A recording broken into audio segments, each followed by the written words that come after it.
Order!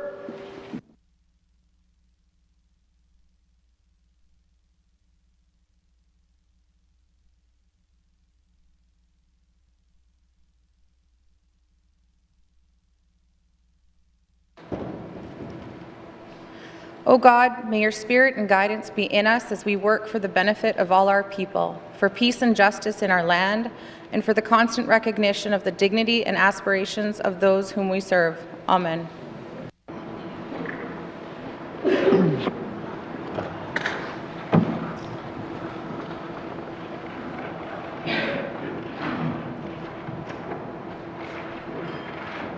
Colleagues, thank you for being here today.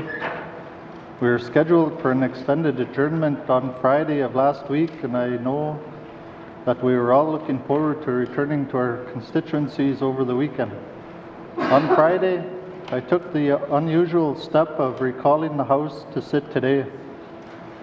This was not a decision that I made hastily, but with careful consideration following my discussion with the Executive Council and members of the Legislative Assembly. The situation we are currently facing with the COVID-19 virus is very fluid. Each and every day we learn more about this virus. Colleagues, following the passage of an interim appropriation bill today, this House will adjourn until May 26 or an earlier date to be determined later to complete the review of the government's proposed budget and continue the work of this House. This recess will free up government resources and personnel to focus on preparing for and responding to the potential spread of COVID-19 to the Northwest Territories.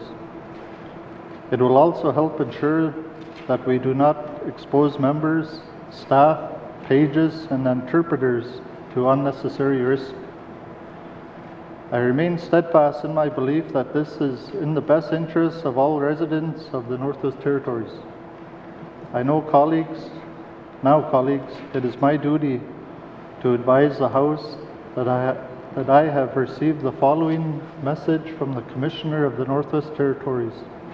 It reads, "Dear Mr. Speaker, I wish to advise that I recommend the Legislative Assembly of the Northwest Territories the passage of Interim Appropriation Act Operation Expenditure 2020-2021 during the second session of the 19th Legislative Assembly. Yours truly, Margaret M. Tom, Commissioner." Thank you, colleagues. Minister Statements. Minister Statements. Honourable Premier. Mr. Speaker, I want to thank the members of this Assembly for taking the step of suspending its current sitting after today to allow Cabinet and the public service greater opportunity to prepare for the spread of the COVID-19 virus. Although there remains no reported cases in the N.W.T, our government continues to prepare for the impact of this pandemic. Hour to hour, we are monitoring the state of the COVID-19 situation as it continues to evolve. I want to share with this Assembly some of the actions and planning that is underway. Our health system has been preparing over the last few months as the concern over this new virus became known. This planning has included securing additional supplies and preparing staff and facilities to respond to an outbreak. Our health officials have also been working with our partners, including the Government of Canada and the Public Health Agency of Canada, to stay current with the most recent information and recommendations about this disease. Of these discussions, our Chief Public Health Officer has been working tirelessly with her colleagues to provide the best available advice to officials and the public about how to identify and care for those infected and prevent the spread of this disease. One thing we know is that we can slow the spread of COVID-19 and mitigate its impact on our communities is if everyone follows the advice of our Chief Public Health Officer and takes the necessary precautions to protect themselves and, most importantly, to safeguard those who may be more vulnerable, including our elders.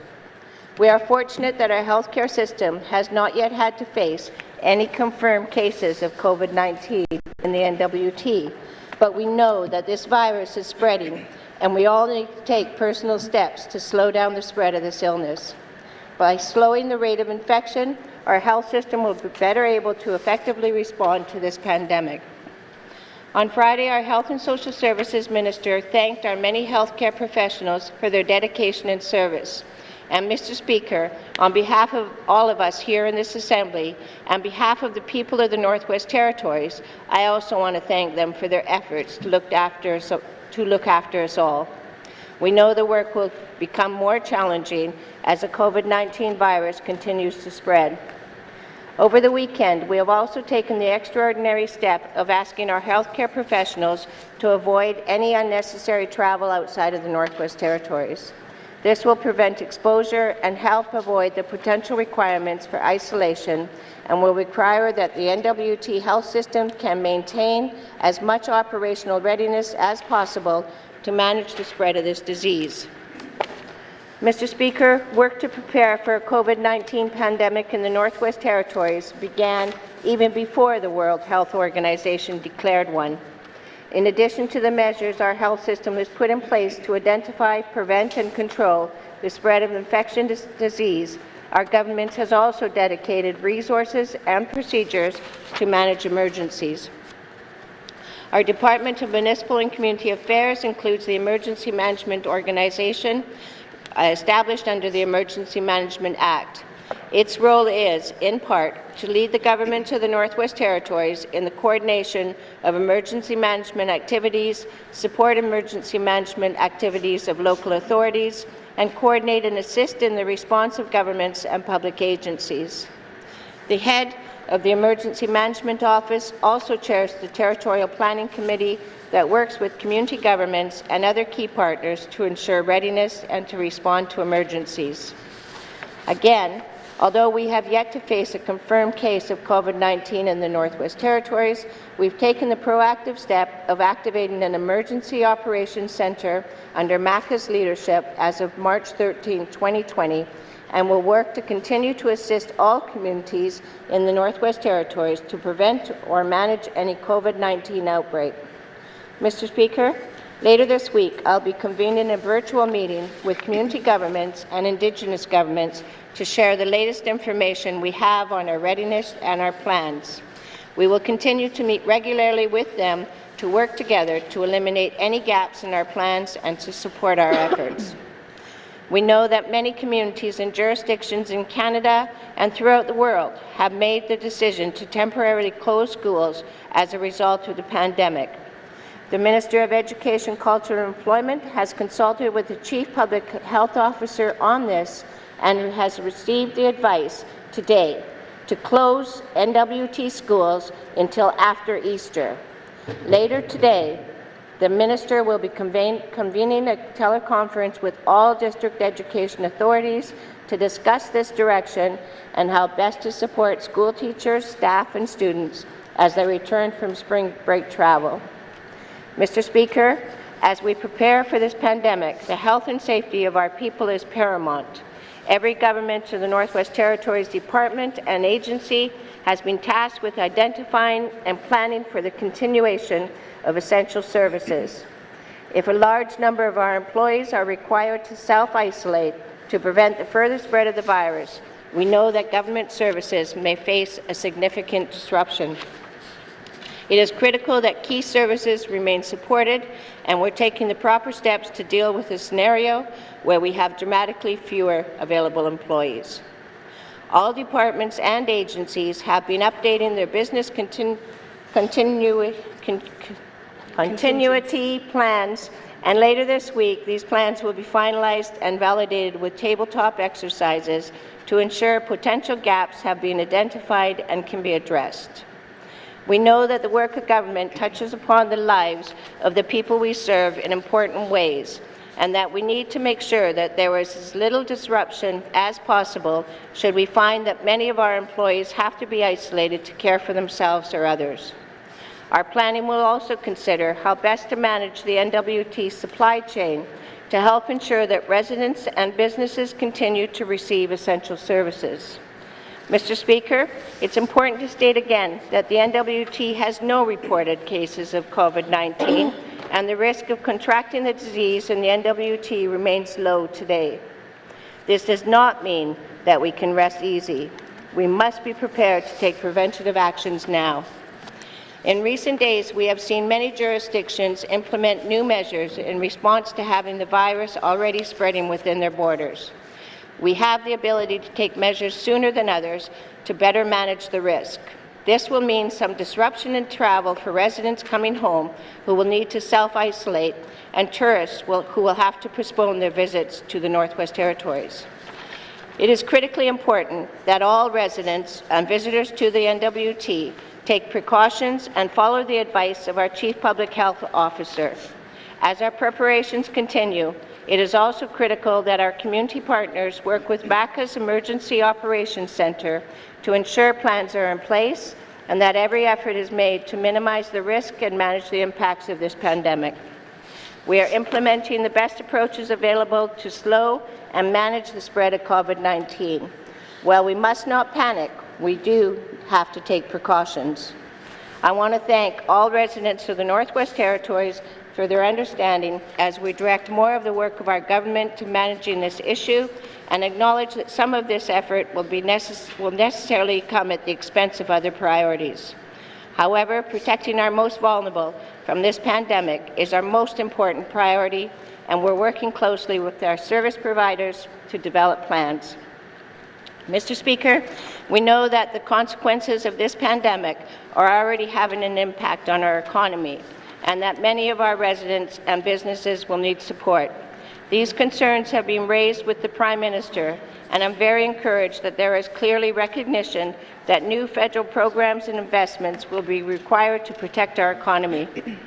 Additional options to provide support to our residents and businesses are being actively considered. Information on the spread of this new virus and knowledge of how best to manage its impacts have been changing rapidly. That is why we are working closely with our partners from across all jurisdictions to stay up to date on the latest information. We'll be providing daily reports and have set up a single portal for more information at www.gov.nt.ca and click on the coronavirus feature box. This website is being updated as new information becomes available.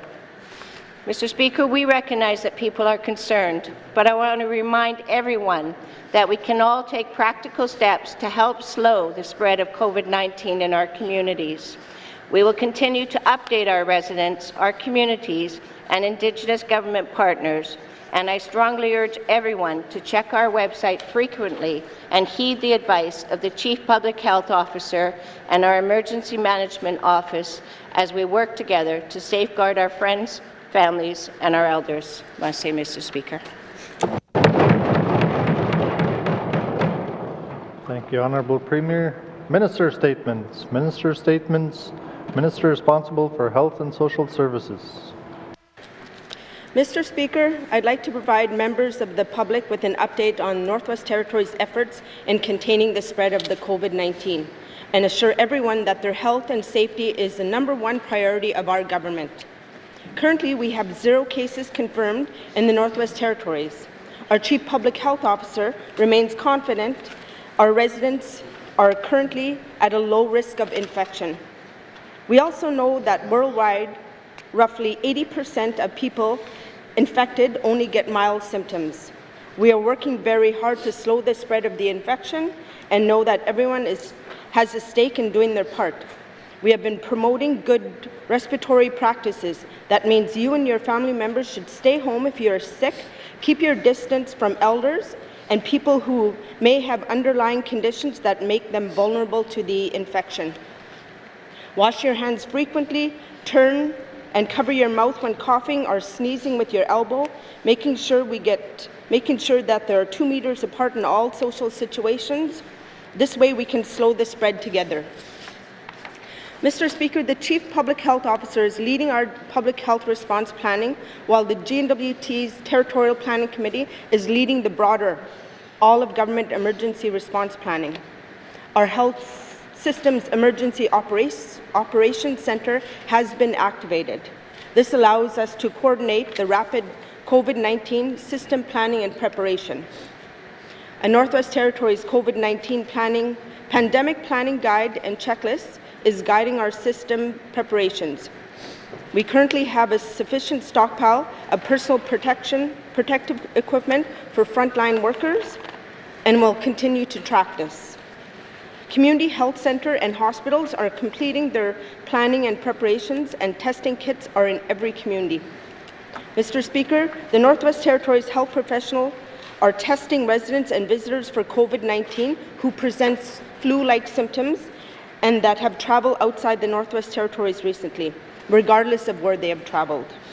This action permits us to take prompt action should a positive COVID-19 case be confirmed. We began this enhanced testing before coronavirus was declared a pandemic, and this is helping us. The Chief Public Health Officer issues regular public health alerts to frontline health professionals. These alerts reinforce the need for heightened awareness and the use of best practices for communicable disease control at the local level. Frontline staff and management are also ensuring protection and protocols are in place for workers and others within health facilities to reduce the spread of the virus in those settings. The Chief Public Health Officer has communicated to all Northwest Territories schools and daycares advising on travel outside the Northwest Territories, planned international travel, and general advice to prevent infection. These letters were sent to parents and caregivers and are being updated. Long-term care facilities have been provided information on precautions, protections, and protocols from the Chief Public Health Officer via our health authorities to all healthcare facilities and healthcare professionals. This advice includes the usual flu season visitors, hand-washing protocols, and staying away if sick. The Chief Public Health Officer is also assessing all mass gatherings to determine if they should proceed. Most large indoor events have been cancelled, and non-essential travel and attendance at conferences by N.W.T employees has been suspended. Over the weekend, the Chief Public Health Officer issued new advice to our residents in keeping with the latest guidance from the federal government. We are strongly advising all travelers who have arrived or arriving from international destinations to now self-isolate for 14 days. These measures are necessary to combat the spread of COVID-19 in our communities. Mr. Speaker, I know there's a lot of uncertainty and anxiety among us all. There's no denying that COVID-19 is a significant challenge around the world and in the Northwest Territories. But it is important to remember that by following advice, working together, we can manage this together. The Chief Public Health Officer and the Department are committed to providing residents with up-to-date information and will advise the public when confirmed cases have been identified in the Northwest Territories.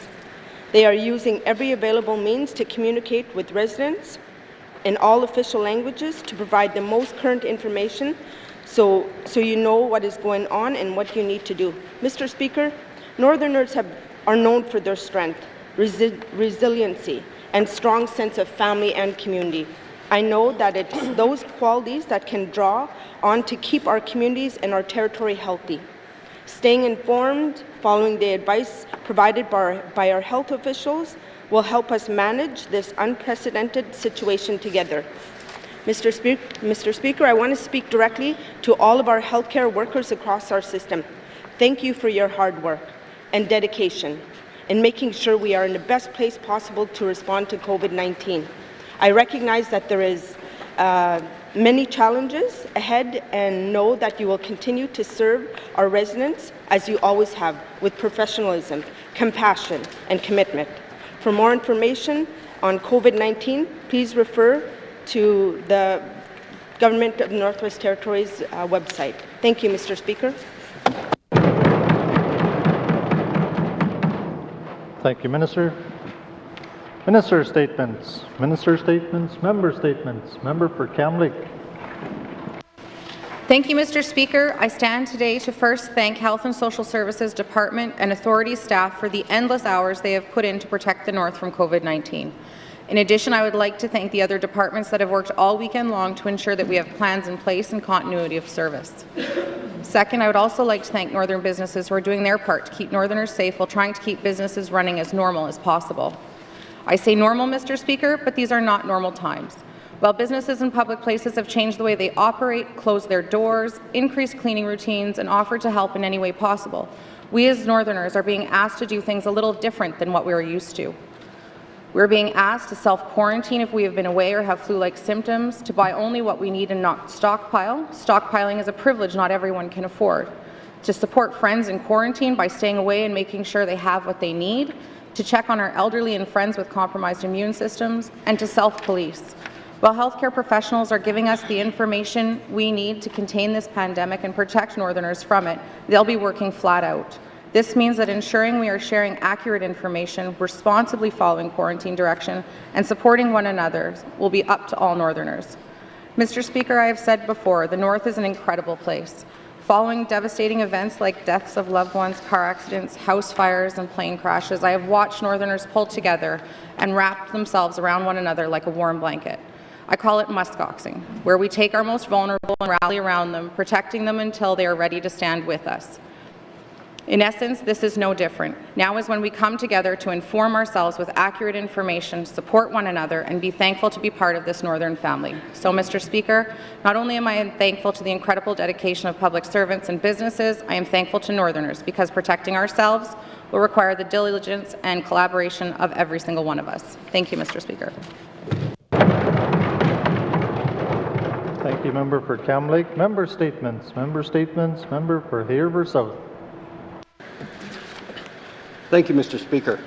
Mr. Speaker, it is times like this when we reflect on what it means to be healthy and to be safe, what it means to move freely throughout our communities, to move freely throughout our country and throughout the world. It is times like this we reflect on the what-ifs and the should-haves. It is our responsibility to always do the right thing. It is our responsibility to help our family, friends, and neighbours in these trying times. Most importantly, with the COVID-19 pandemic, it is everyone's responsibility to listen to the advice of our N.W.T. Chief Public Health Officer and healthcare professionals and act on their advice. At times we take things too lightly. We sometimes underestimate the circumstances. Sometimes information received from the internet may get confused with the truth or fact, something we want to avoid with COVID-19 or any other potentially deadly virus. Mr. Speaker, along with our healthcare professionals, I know that our Chief Public Health Officer is working diligently to keep the residents of the N.W.T. as safe as possible. It is the healthcare professionals and support workers that are the front line in this battle against COVID-19. We must make certain that they are afforded the time and resources required to effectively and efficiently carry out their duties. They do not need the additional stress of public chaos or panic. What they do require is our calm and support. Mr. Speaker, the more support we provide to the healthcare professionals by not interfering in the work they are doing or generating unwanted fear, the earlier the action plan they have developed will be in place, and the safer we will all be. We know the best laid plans can change, and we must expect and welcome that change without criticism. Everything is moving quickly and being done in the best interests of our health.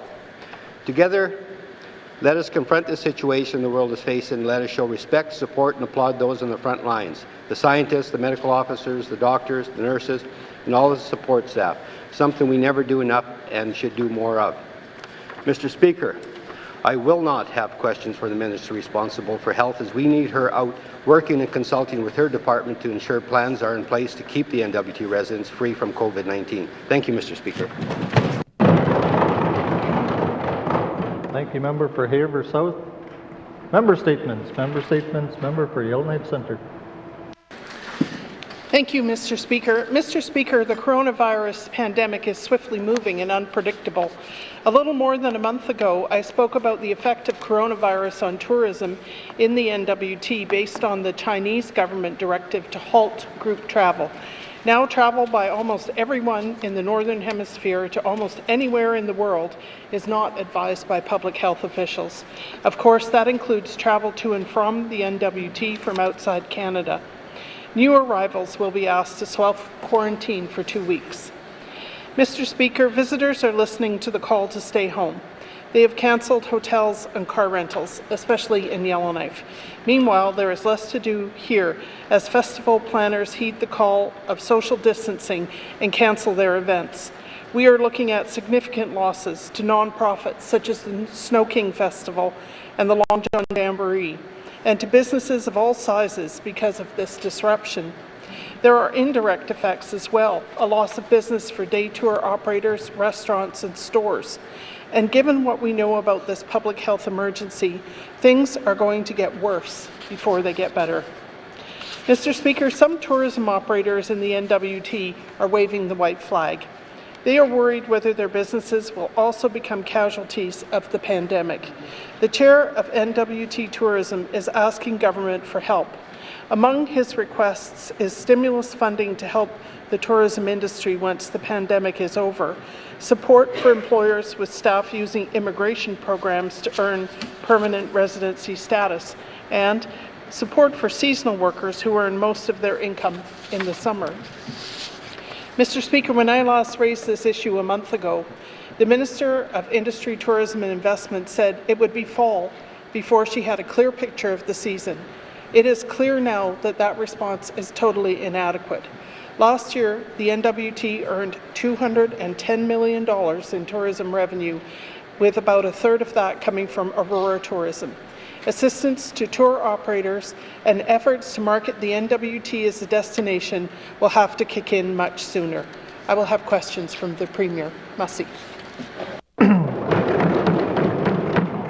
Thank you, Member for Yellowknife Centre. Member statements. Member statements. Member for Nuvik-Twin Lakes.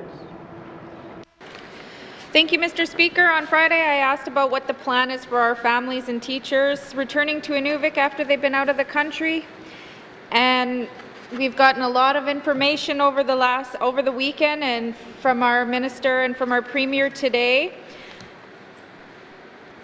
Thankfully, we do not have any confirmed cases in the N.W.T, but like the premier stated, it's not a matter of if it hits, it's a matter of when it hits. And already we're starting to hear a lot of people that are nervous and scared. But one of the things that I've been wanting to talk about is what it means to self-isolate. It means to stay home.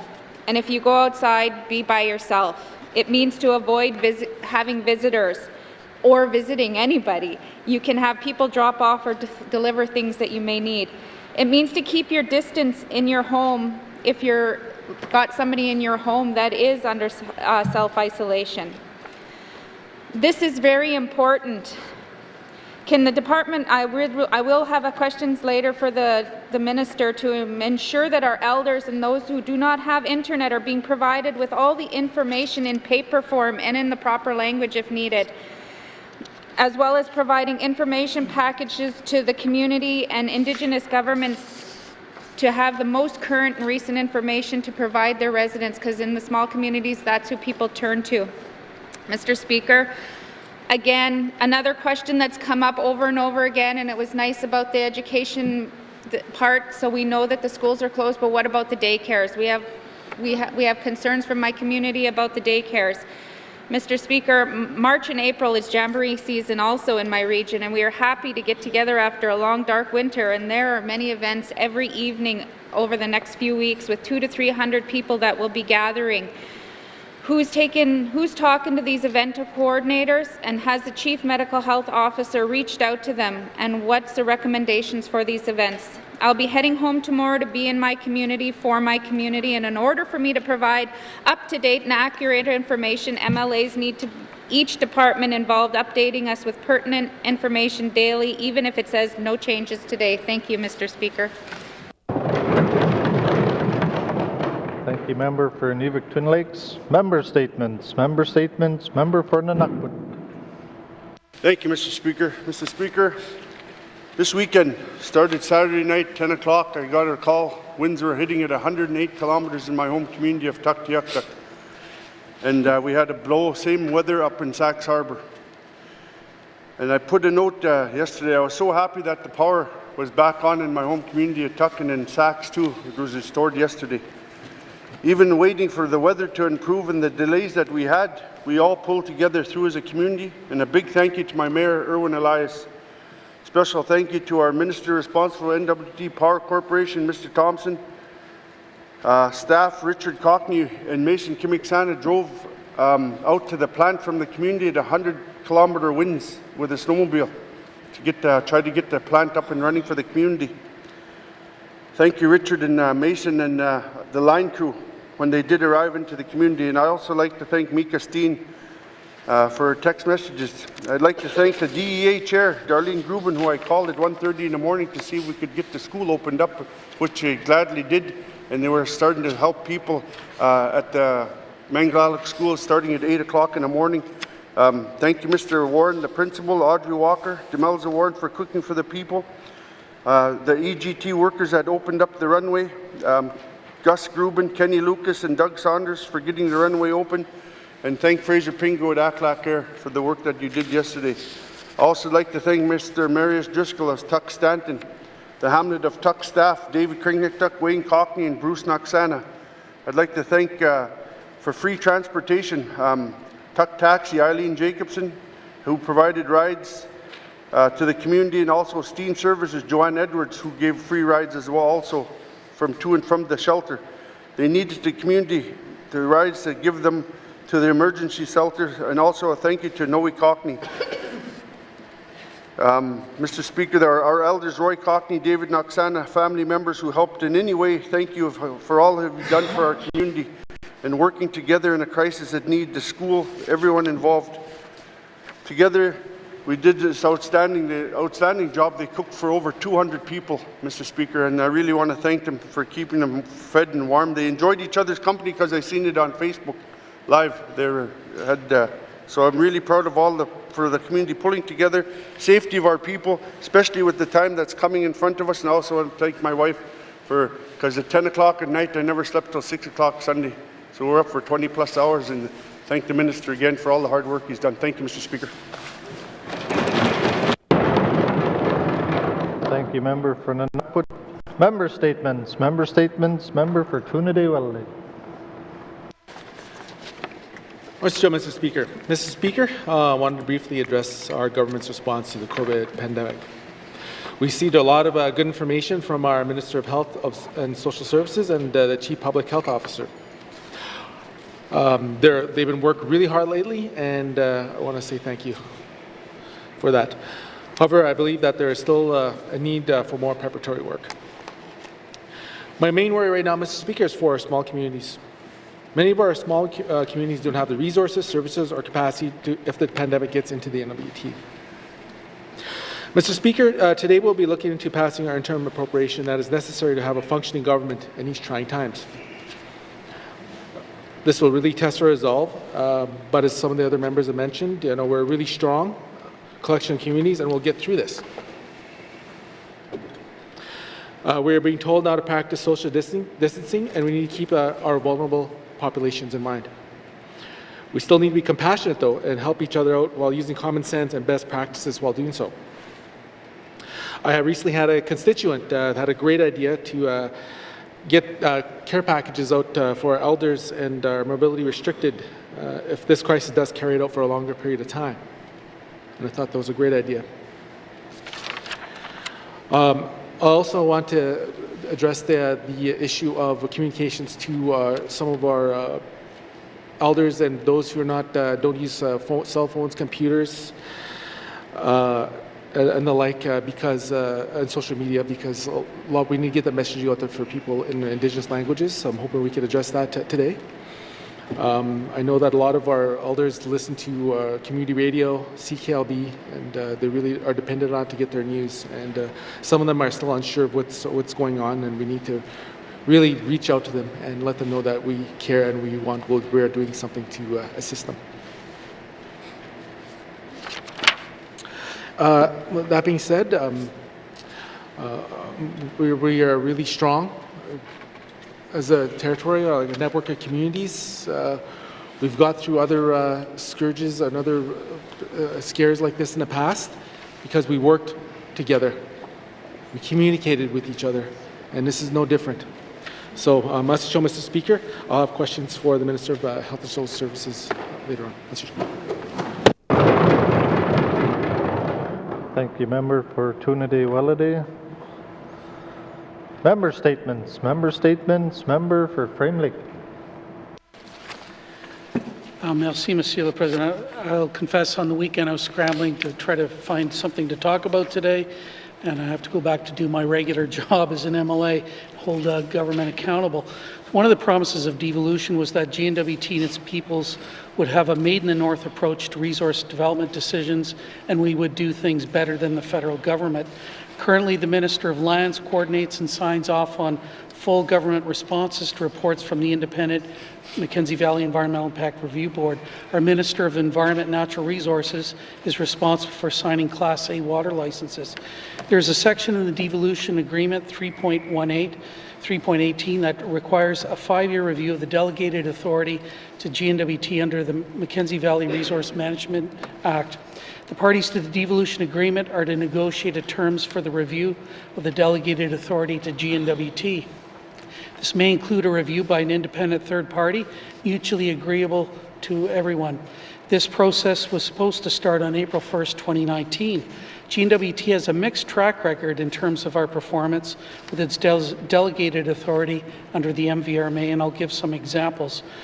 Cameron Hills and Cantung went into receivership under N.W.T's watch without full and liquid financial security in place.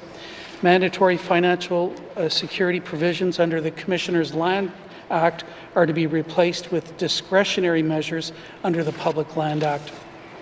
In an unprecedented move, a water license amendment for Diavik was sent back to the Wekajee Land and Water Board after the company wrote twice to the Minister after the closure of the public hearing. The infrastructure project manager on the Tleacho All-Season Road wrote to the Minister of Lands during the consult to modify process, stating that there would be no project if the review board's recommended measures were adopted. The review board severely criticized N.W.T's whole of government approach on the Tleacho All-Season Road environmental assessment, and N.W.T's project assessment policy continues to state that, quote, technical advice and evidence provided to boards is in line with cabinet direction, end of quote. While it's true N.W.T's continue to learn and grow, we can and should be doing a much better job, Mr. Speaker, and I'll have questions later today for the Minister of Executive and Indigenous Affairs. Merci, Mr. Speaker. Thank you. Member for Frame Lake. Member statements. Member for Yellowknife North. Thank you, Mr. Speaker. As the COVID-19 pandemic progresses, I think it's important to situate ourselves in the global context. We have seen what being unprepared looks like. We have seen the data from Italy, China, South Korea, the United States, and other jurisdictions in Canada. And I think we all recognize that in the Northwest Territories, we are fortunate that we are seeing this pandemic reach us last. However, we also recognize we are one of the most vulnerable jurisdictions. Over the coming months, I'm sure we will all hear the term flatten the curve multiple times. This refers to making sure that we can slow the pandemic to allow our healthcare system to respond. However, I like to think about this more as a wave, Mr. Speaker. It's a wave that can potentially come crashing down on a healthcare system. We've seen in Italy nurses who have tested positive for COVID-19 treating others. We have seen in the United States today, New York closed all its bars, its restaurants, its gymnasiums, it's banning public gatherings, Mr. Speaker. We are seeing the experts project an economic recession similar to 2008, Mr. Speaker. Nunavut's Baffin Island mine has told its workers not to attend. It is likely we will see the same with our mines in due course, Mr. Speaker. And I think it's important that we all recognize this is not a normal state of affairs. There have been many jokes about, the run on toilet paper and people not getting toilet paper, but we're also seeing a global run on medical supplies, including oxygen and ventilators. Mr. Speaker, I think it's very important to recognize that we, the territorial government, do not have the resources to respond to a pandemic. This ultimately, we must be coordinating daily and working with our federal government to make sure that our healthcare system maintains capacity and builds capacity to address this pandemic, Mr. Speaker. Once again, I want to assure everyone to follow the advice of our public health officer and our professionals. It's important that we all remember the basic things like practicing social distancing, wash your hands. This will take an entire territorial effort to make sure we can make sure that wave does not come crashing down on our healthcare system, Mr. Speaker. I will have questions for the Premier in making sure that we are in connection with our federal government and that Canada gets this pandemic right. Thank you, Mr. Speaker. Thank you, member for Yellowknife North. Member statements. Member statements. Member for Mumford. Mr. Speaker. Mr. Speaker, the COVID-19 we know that this is a very serious illness, the COVID-19, even though it's not here yet, but then it will eventually be here. So at this time, when they were talking about, there are a lot of people that are into the tourists. Some people are overseas. Some people are coming from the overseas. They still continue. When you talk about self-isolation, once they come here, will they be self-isolated? Not only that, but Mr. Speaker, we're talking about the elders. We want our elders to be really well taken care of. Like in my community, for the last 2 weeks, there's been 2 weeks off. The school has been shut down for not shut down, but spring break. The parents are bringing, once they go to Edmonton or wherever, once they get back, will they be self-isolated? What kind, are we prepared for it? Now we are hearing that they're going to shut the school down for a while. What about the seniors' home? So we want to make sure that our elders are well taken care of. Mr. Speaker, not only that, but we have some mines in our community. We have 3 major mines, diamond mines. And also there are a lot of our people that are working at the mine. They're at the mine for 2 weeks and also home for 2 weeks. There are all kinds of mixture of people. Are they there's the Baffin Island mine in Nunavut, even so at this time in Baffin Island, that mine is shut down. But our mines in our area, it's still running. It's something we should look into, Mr. Speaker. So if we look at it, this COVID-19 before we get this epidemic, so let's prepare ourselves in being proactive instead of reactive. So let's put something for a plan in place. If we so at this time there is no COVID-19 here. Now, if we get the COVID-19, let's not do something at the, Mr. Speaker. I'm just talking about the elders and also the kids that are in school. Once the teachers come back from 2 weeks of holiday, and also I also talk about the people that are working at the mines. To me, I'm very concerned. A lot of my people or my constituents are phoning me on behalf of that. Thank you, Mr. Speaker. Thank you, member for Mumfree. Member statements. Member statements. Returns to oral questions. Returns to oral questions. Recognition of visitors in the gallery. Recognition of visitors in the gallery. Acknowledgements. Acknowledgements. Oral questions. Member for N.W.T. Thank you, Mr. Speaker. Mr. Speaker, have questions today for the Minister of N.W.T. Power Corporation on being proactive and not reactive, Mr. Speaker, and supporting our community's action plan in regards to the safety of power lines that are in the communities that need to be redone before this COVID-19 hits our communities, because I really worry about if a blizzard hits and the members linemen being sick can't come to attend to our community.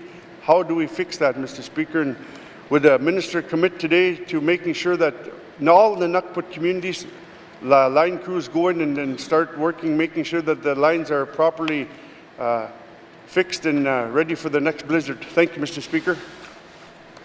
Member for N.W.T. Minister responsible for the Northwest Territories Power Corporation. Thank you, Mr. Speaker. Mr. Speaker, first of all, I'd like to thank my colleague from N.W.T for actually phoning and working with me this past week to help his residents. He was very diligent and working for his residents. In regards to his concerns, our staff have been out there working hard to make sure we had proper power installed, getting it back on place, and that we are also working to ensure it doesn't happen again. But with weather, we can't commit to, or we can't predict it. But we are working with it, and there is a strategic plan moving forward to work with all residents of the Northwest Territories to ensure these things don't happen again. Thank you, Mr. Speaker. Thank you, Minister. Member for Nunavut. Mr. Speaker, today also thank the Minister for that in regards to the power limiters now, Mr. Speaker. Power limiters in our communities right now through this COVID-19 state of emergency in regards to our communities. Would the Minister commit today that we shut down all power limiters until we get through to May, June for our residents so they don't have to worry about it? Thank you, Mr. Speaker. Thank you, Member for Nunavut. Minister responsible for the Northwest Territories Power Corporation. Thank you, Mr. Speaker. Mr. Speaker, and I apologize to my colleagues. I'm going to read this. It's going to be a little bit long, but I just want to get the information out there. The Power Corp recognizes many of our customers will be facing financial impact by effects of COVID-19 virus. We will adjust our policy on load limiters and disconnect as follows. Customers experience financial hardship and who are having difficulties in paying their power bills, NTPC will provide customers with the option to defer their bill payment or enter into a flexible payment plan without penalty. NCPC will not, I repeat, will not disconnect any customers. NTPC will limit customers who are in arrears, but will adjust its approach to acknowledge that the current challenge exists. Our limited policy will be adjusted as follows.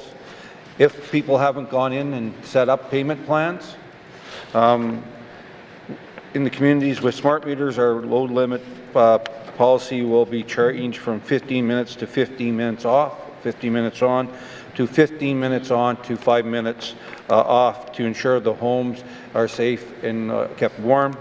In communities that have manual meters, consumers may exist 15 amps. Usage will continue to have their powers undisturbed until the meter is manually reset. The meters can be reset by the customers. If COVID-19 is identified in a community, all limiters, and I repeat, all limiters will be moved until the pandemic declaration is over. Thank you, Mr. Speaker. Thank you, Minister. Member for Nunavut. Thank you, Mr. Speaker.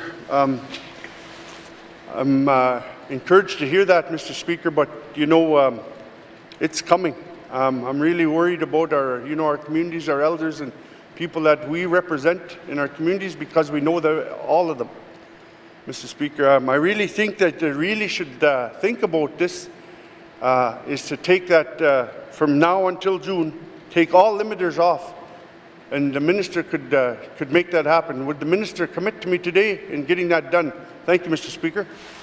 Thank you, Member for Nunavut. Minister responsible for the Northwest Territories Power Corporation. Thank you, Mr. Speaker. Mr. Speaker, I can't make that commitment. What we've made that commitment is we'll reach out and work with these individuals to come up with payment plans. If they follow in payment plans, limiters will not be installed. If people don't come up with payment plans, then we will install the new process of 15 minutes on, 5 minutes off, and then for people that don't have smart meters that have 15 amps, that then they would have to reset manually. So, Mr. Speaker, we are working with the residents. However, we also have to be diligent in us moving forward, so I think this is a good option. Thank you, Mr. Speaker. Supplementary member for Nunavut.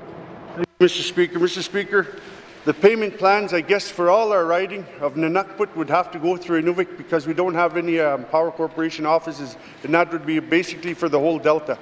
So, Mr. Speaker, would the Minister provide numbers for the people for our ridings of the whole Beaufort Delta in regards to if they're in arrears with the Power Corporation to make sure that his staff know in Inuvik that the payment plan will be signed and they don't have to worry about it? So the limiters will be not put on because that's the worst thing that we need, because it's still cold weather back in the Delta, and we don't need this. But would the minister commit today to making sure that happens? Thank you, Mr. Speaker. Thank you, member for N.W.T. Minister responsible for the Northwest Territories Power Corporation. Thank you, Mr. Speaker. Mr. Speaker, I'm willing to work with all colleagues to get this information out there. In the Beaufort Delta, he's explained that it's through a NUVIC. We will make sure numbers are given to his constituents that are in arrears and are having these challenges, and as well as other members, should they wish this information. So I will make sure we get that information to him as soon as the end of this day. Thank you, Mr. Speaker. Thank you, Minister. Oral questions. Member for Yellowknife Centre. Thank you, Mr. Speaker. Mr. Speaker, my questions are for the Premier. A month is obviously a long time in the life of the coronavirus outbreak. It has now become a pandemic, and there are more cases in Europe than China. Can the Minister update us now on the impact of the coronavirus health crisis on the tourism industry in the N.W.T? Thank you. Thank you, member for Yellowknife Centre. Honourable Premier. Thank you, Mr. Speaker. I don't have current statistics on where exactly the tourism industry is within the Northwest Territories. However, it doesn't take very much research to look outside our doors and see that the numbers are going down. There's two things that are happening. One, the numbers are going down, and one, the public is concerned that we still have tourists on our streets. So, Mr. Speaker, I'd like to first of all say that all tourists have been asked to self-isolate when they come into Canada. We have brought up the concerns to the federal government and talking about international travel. It's really hard to self-isolate when people come into the N.W.T for 1 or 2 days. So it is something that we're working with the federal government, and it will impact the tourism sector within the Northwest Territories and throughout Canada, Mr. Speaker. Thank you. Thank you, Honourable Premier. Member for Yellowknife Centre. Thank you, Mr. Speaker. Mr. Speaker, I appreciate that response. The ITI Minister previously committed to more robust data collection about impacts. That's important, but it doesn't seem like the highest priority right now. So my question is, what can the Premier do to support tourism operators who've had to cancel tours and lay off staff through the spring and summer? Thank you. Thank you, member for Yellowknife Centre. Honourable Premier. Thank you, Mr. Speaker. We are concerned about our economy. We're concerned about all businesses in the N.W.T, including the tourism industry. Right now, at this time, we have, like I said, we're waiting for the federal government. They are in charge of travel, airlines, and so we are asking for them to actually confirm how they will ensure that our residents are safe with the amount of tourists, which does imply, Mr. Speaker, that we're asking them to support not having travelers come to the Northwest Territories internationally as well.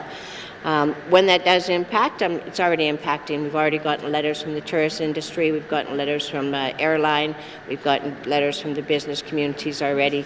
The economy is going to hurt. What I can say, Mr. Speaker, is that we have brought those concerns to the federal government.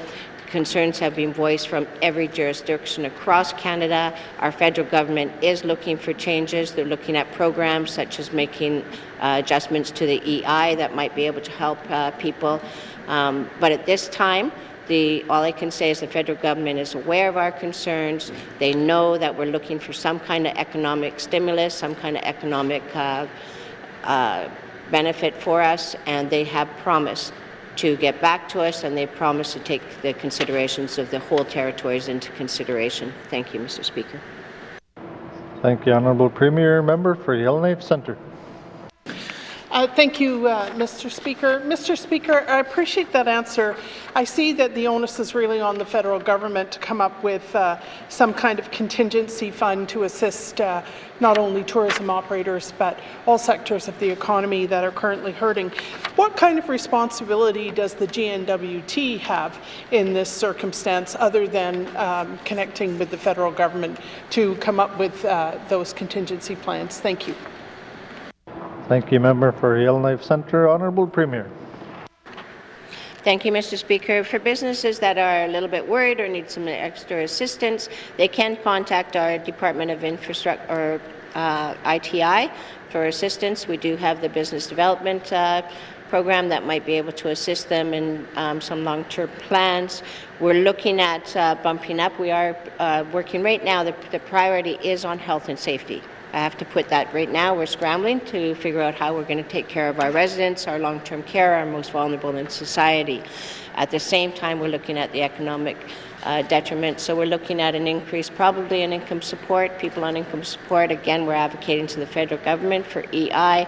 We're looking at tools and resources that be able to help our industry. Mr. Speaker, it's a day-to-day battle that we're facing right now, an hour-to-hour battle. Our officials, all of our ministers, myself, we're all getting updated regularly every single day. Things are changing every day. All I can say is the federal government does know our needs, and we're trying to work as best we can with our limited resources. Thank you, Mr. Speaker. Thank you, Honourable Premier. Final supplementary member for Yellowknife Centre. Thank you, Mr. Speaker. Thank you to the Premier for that. I appreciate that the focus is on health and safety, but I think that there are people in business who are stressed about their livelihood because the businesses they own or the businesses they work for, they don't necessarily have generous sick times or contingency plans to keep people going while they have to be off work for circumstances that are beyond their control. And so I would really urge the Premier to task the ITI staff with a recovery plan to use those federal resources when they come through to see if there is anything that can be repurposed in our budget that would help people to continue with their livelihoods. What I'm concerned about is that we will have the health crisis and then we'll go into an economic crisis because of the health crisis. Can this take place? Thank you. Honourable Premier. Thank you, Mr. Speaker. The member is correct. Once the health crisis is done, whether we end up with huge incidents of the number of residents with COVID-19 or not, this is going to impact our businesses in the Northwest Territories. It's not only the tourism business, it's all businesses that we're worried about at this point. We are working diligently within our departments and across jurisdictions with the federal government to come up with an economic plan. At this point, though, it would be irresponsible, Mr. Speaker, for us to just start bailing out one or two businesses because my instinct is telling me that more businesses will be impacted by this. So we need to make sure that we plan fully and that we have a comprehensive plan as we move forward. That is my commitment, is that we're on this now, and as soon as we have some more information, we will be sharing that with the public and the business community. Thank you, Mr. Speaker. Thank you, Honourable Premier. Member State. Oral questions, member for Inuvik Twin Lakes. Thank you, Mr. Speaker. My questions are for the Minister of Health and Social Services. What has been done about daycares and day homes, and should they close, and what is the recommendations? Thank you, Mr. Speaker. Thank you, member for Inuvik Twin Lakes. Minister responsible for Health and Social Services. Thank you, Mr. Speaker. Mr. Speaker, right now our Chief Public Health Officer is busy. We're reaching out to the child development centers and to the elders facilities, and the Chief Public Health Officer is not currently advising closure of day homes or daycares. Thank you, Mr. Speaker. Thank you, Minister. Oral questions, member for Inuvik Twin Lakes. All right, thank you, Mr. Speaker. Another question I have is, has someone reached out to the Jamboree committees in the region about going ahead with their jamborees, and if so, what was the recommendation, and if not, are they going to?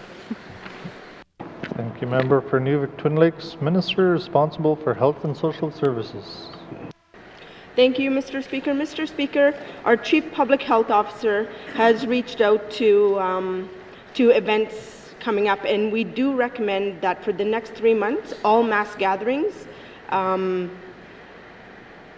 consider to reschedule or postpone. Thank you, Mr. Speaker. Thank you, Minister. Member for Inuvik-Twin Lakes.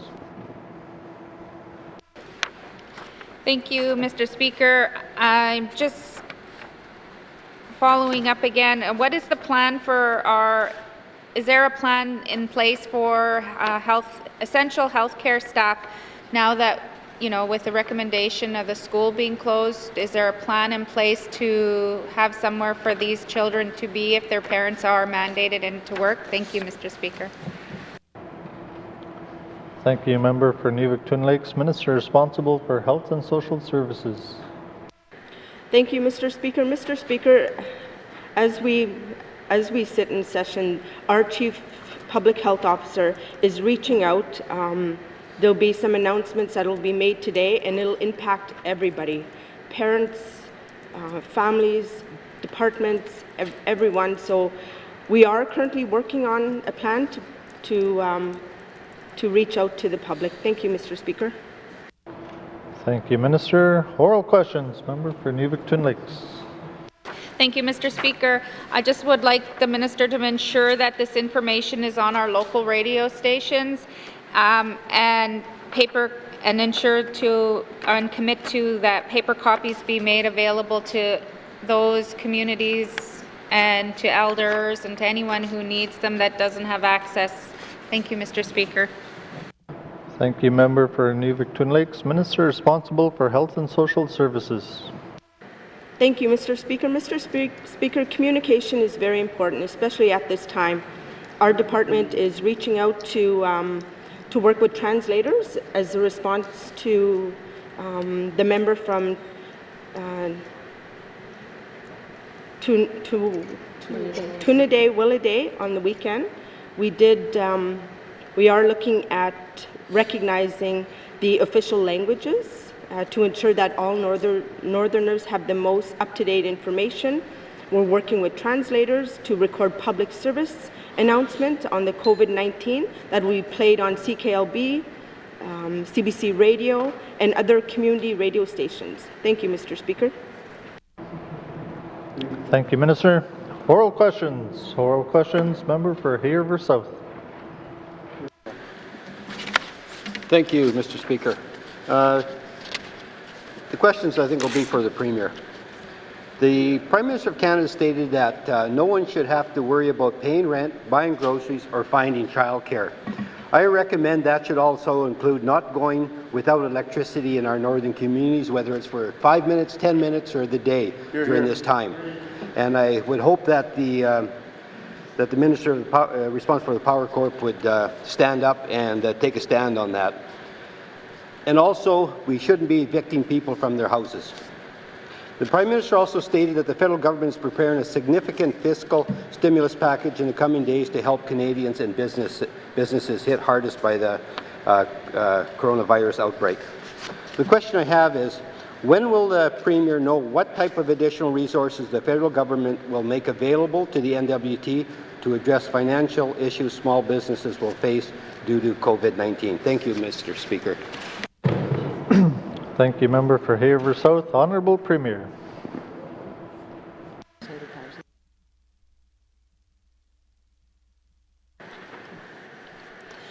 Thank you, Mr. Speaker. We do have the Minister of Finance has a call with the federal finance ministers this afternoon, actually, to find out that information. We do know that the federal government has put aside $1 billion already for health issues that may be with the COVID-19. However, our portion of that money is just under $600,000, if I remember correctly, and I've already said that that is not enough. So we're dealing with the health issues, what he's looking at giving us now, and when the economy comes, my instinct is telling me that my first words will be, that is not enough. Thank you, Mr. Speaker. Thank you, Honourable Premier. Member for Hay-River South. Thank you, Mr. Speaker. This government has a number of projects that will ultimately be impacted by COVID-19. These projects may be delayed to a number of reasons that includes shortage of workers due to self-isolation, shortage of supplies from southern Canada, and other related reasons. Can the Premier or the Minister of Finance confirm how various departments will help small businesses address current government projects that may experience delays due to COVID-19? Thank you, Mr. Speaker. Thank you, Member for Haver South. Honourable Premier. Thank you, Mr. Speaker. So I've already given direction to all our departments to look at how we can support all of our residents in the Northwest Territories, including our business partners. ITI and infrastructure are looking at how we can do the procurement, make sure that people are paid timely during this crisis, etc. All departments are looking at the influx of additional costs that are going to come. People that are going to be laid off of work will be impacting our system, so income support is on that. We've asked for every department is now doing tabletop exercises to see how they will react if people get sick and we have the public outcry for services. Again, we don't know until the federal government comes down and allocates what the economic support will be to the Northwest Territories.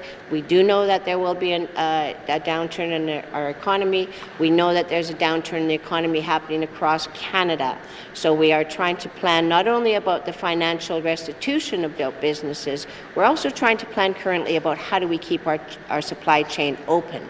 Those are questions we're asking now, and so again, looking at the economic stimulus after the fact is a little bit premature. When right now we're worried about the health of people and making sure that our groceries get into the Northwest Territories. Thank you, Mr. Speaker.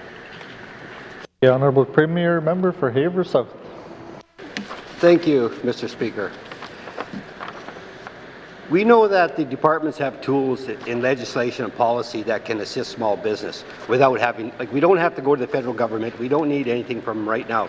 So what is this government doing with the tools that each department currently has to lessen the impact COVID-19 will have on small businesses? Thank you, Mr. Speaker.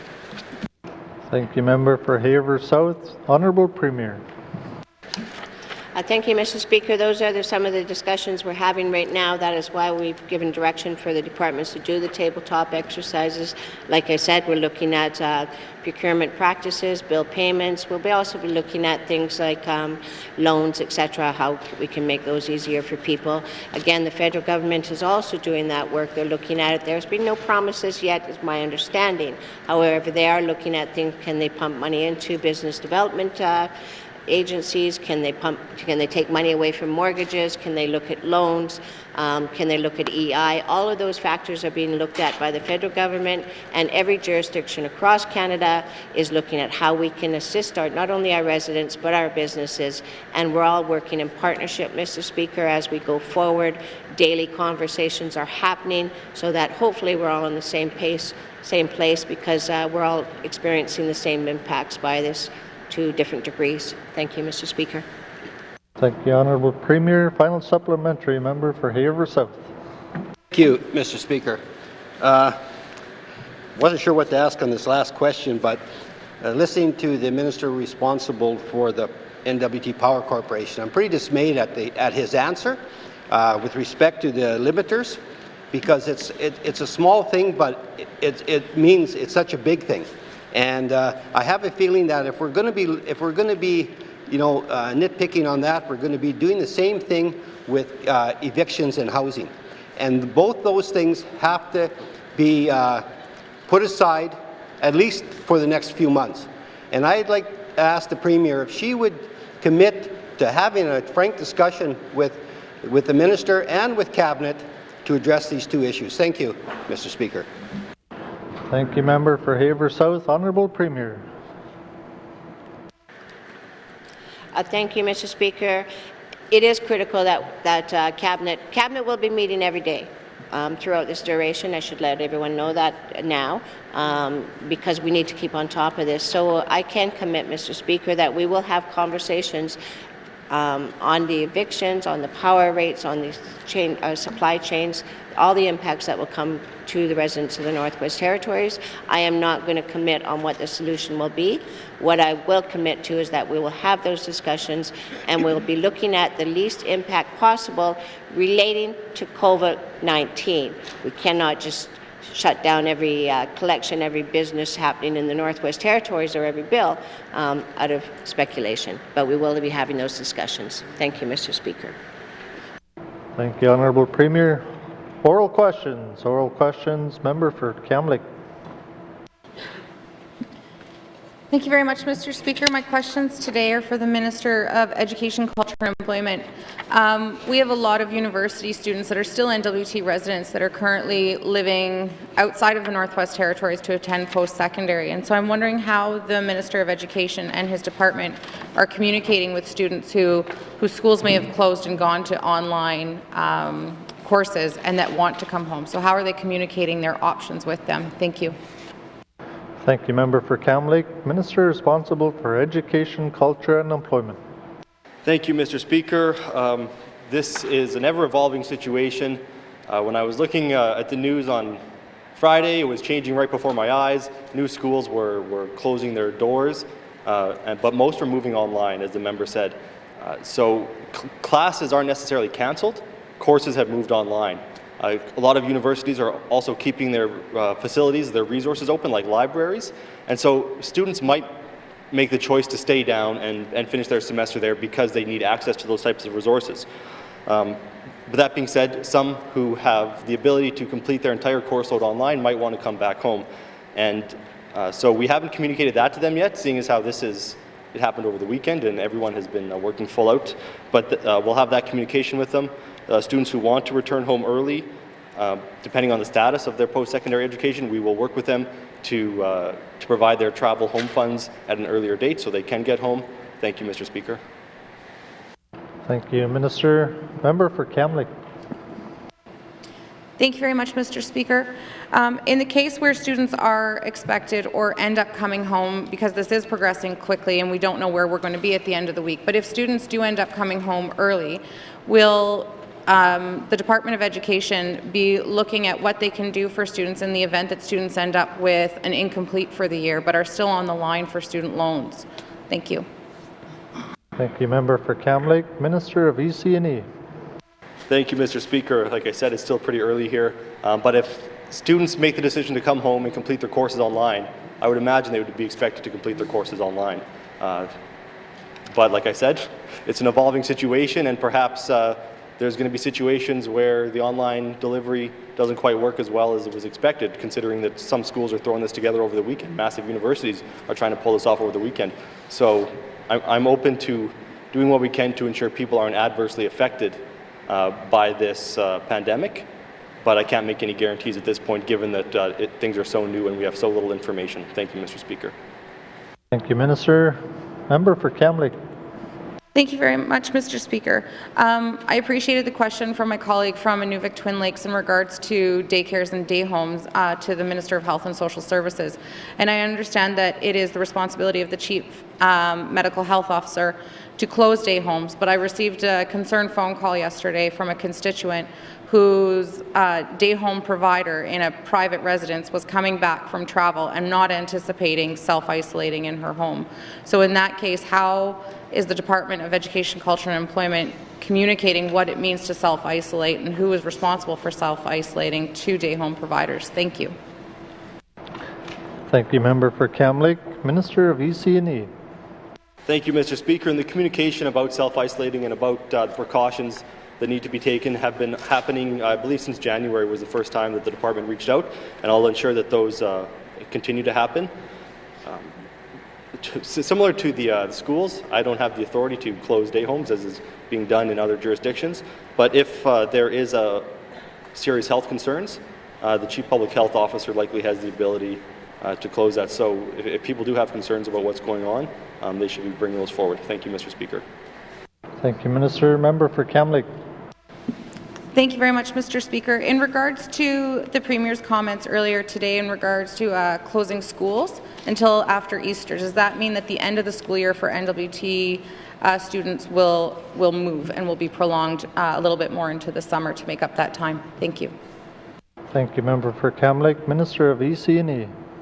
Thank you, Mr. Speaker. So what the Premier said was that the Chief Public Health Officer received advice, or that I consulted with the Chief Public Health Officer and we received advice to close N.W.T schools until after Easter. So that is advice. I don't have the authority to close those schools. I have a meeting today with the chairs of the DEAs and the DECs. And they're the ones with that authority. Our recommendation will be to follow the advice of the Chief Medical Officer, which is to close schools until after Easter. What that means, we're not sure yet. We'll see where we are at that point and then reevaluate, but there are a number of options on what could happen. We could, in the South Slave, they haven't had spring break yet. Perhaps they just don't have a spring break and they finish early. Perhaps there's things like what happens in Alberta, where they've canceled school until basically next September. So it's still too early to know what's going on, but I can tell the members of this House that it's my desire to continue educating children, even in light of the physical closures of schools. I don't want to just abandon this school year. I want to ensure that our grads, people who can graduate, are able to graduate, and I want to ensure that we don't allow our students to fall further behind by just giving up on their education for the rest of this year. So what that looks like, I'm not sure. The staff in the department have been working with the N.W.T Teachers Association, have been working with the superintendents and the school boards to try and figure out how we can continue delivering education in light of these closures. So that's where we are right now, and this recommendation came in a few hours ago. So the plans are still in the process of being made. Thank you, Mr. Speaker. Minister, oral questions. Member for Tunade-Wilde. Mr. Speaker, just listening some of the questions out there, I want to thank my colleagues from Kamloops and New Toon Lakes for answering questions. I was scratching out questions that went along here, but I did have one main question for the Premier. And will the Premier advise if we will be distributing care packages for elders and those with mobility restrictions? And what I mean by care packages is basically just like dry goods, food, and supplies for elders, because it looks like this might be lasting a little longer than it should. Mr. Chair. Thank you, Member for Tunde-Wilde. Honourable Premier. Thank you, Mr. Speaker. At this time, we are not contemplating care packages for elders. We have 0 cases, confirmed cases in the Northwest Territories. If everyone does, as what the Chief Medical Officer is asking, that they self-isolate if they've traveled internationally, if they're using good hygiene, if they're washing their hands, don't go to visit your elders probably in the long-term care facilities. If you're sick, might be a good advice. At this point, like I say, we have no incidences. We're not at that point that we're actually starting to panic. Those are discussions that will be coming across the Cabinet table in the next week or two, though. Thank you, Mr. Speaker. Thank you, Honourable Premier. Member for Tunde-Wilde. Mr. Speaker, thank you for the response from the Premier. I had another question. So with that in mind, I think we need to be proactive here. There are still a lot of elders and mobility restricted that are starting to be afraid to not to leave their homes now. So we need to start thinking about this, and I'm wondering if the Premier will be having these discussions and putting this in their emergency planning as they speak right now. Okay. Mr. Shaw. Thank you, Member for Tunde-Wilde. Honourable Premier.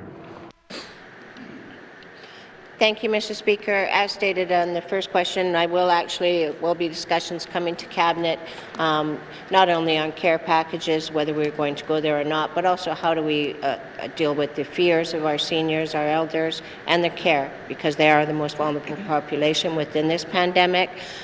Those are conversations we will have. But again, reinforcing, at this point, we have 0 cases in the Northwest Territories. I'm begging all residents, please, I know that people are panicking, but it's important that we remain calm, that we follow good hygiene, and we follow the advice from our Chief Medical Officer. Connect with your government, connect with your MLAs, connect on Facebook, get the information that is proper. Thank you, Mr. Speaker. Thank you, Honourable Premier. Member for Tunade-Wilde. Member for Yellowknife North. Thank you, Mr. Speaker. My question is for the Minister of Finance. Earlier, we heard that all departments do have response plans, and I'm glad to hear that we've been working on this for a number of weeks. My question is, at what point in those response plans do we start telling N.W.T employees to not attend work? Thank you, Member for Yellowknife North. Minister responsible for Finance. Thank you, Mr. Speaker. Mr. Speaker, that time is not now. That's a discussion that's been ongoing for some time. It's a discussion that's been happening in some detail for some time, since January really. But these plans are plans that existed long before now. They are plans that were developed last year when we were facing the strike and owing from years before when they were dealing with H1N1. So there's different gradients for each department. There's different needs for each department. We need to consider our health department and our essential services first, make sure that their needs are being met. Make sure that we're also looking at whether or not we have the technical capacity to increase having people off working online. And so all of those things are being discussed and considered right now. Thank you, Mr. Speaker. Minister, member for Yellowknife North. Thank you, Mr. Speaker. I appreciate that answer.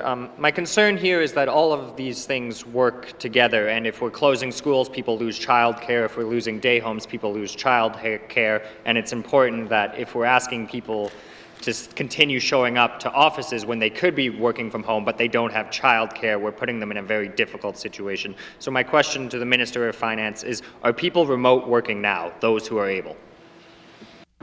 Thank you, member for Yellowknife North. Minister of Finance. Thank you, Mr. Speaker. And Mr. Speaker, there's certainly anyone that is following the advice of the Chief Public Health Officer and who's returned from international travel should be working from home right now.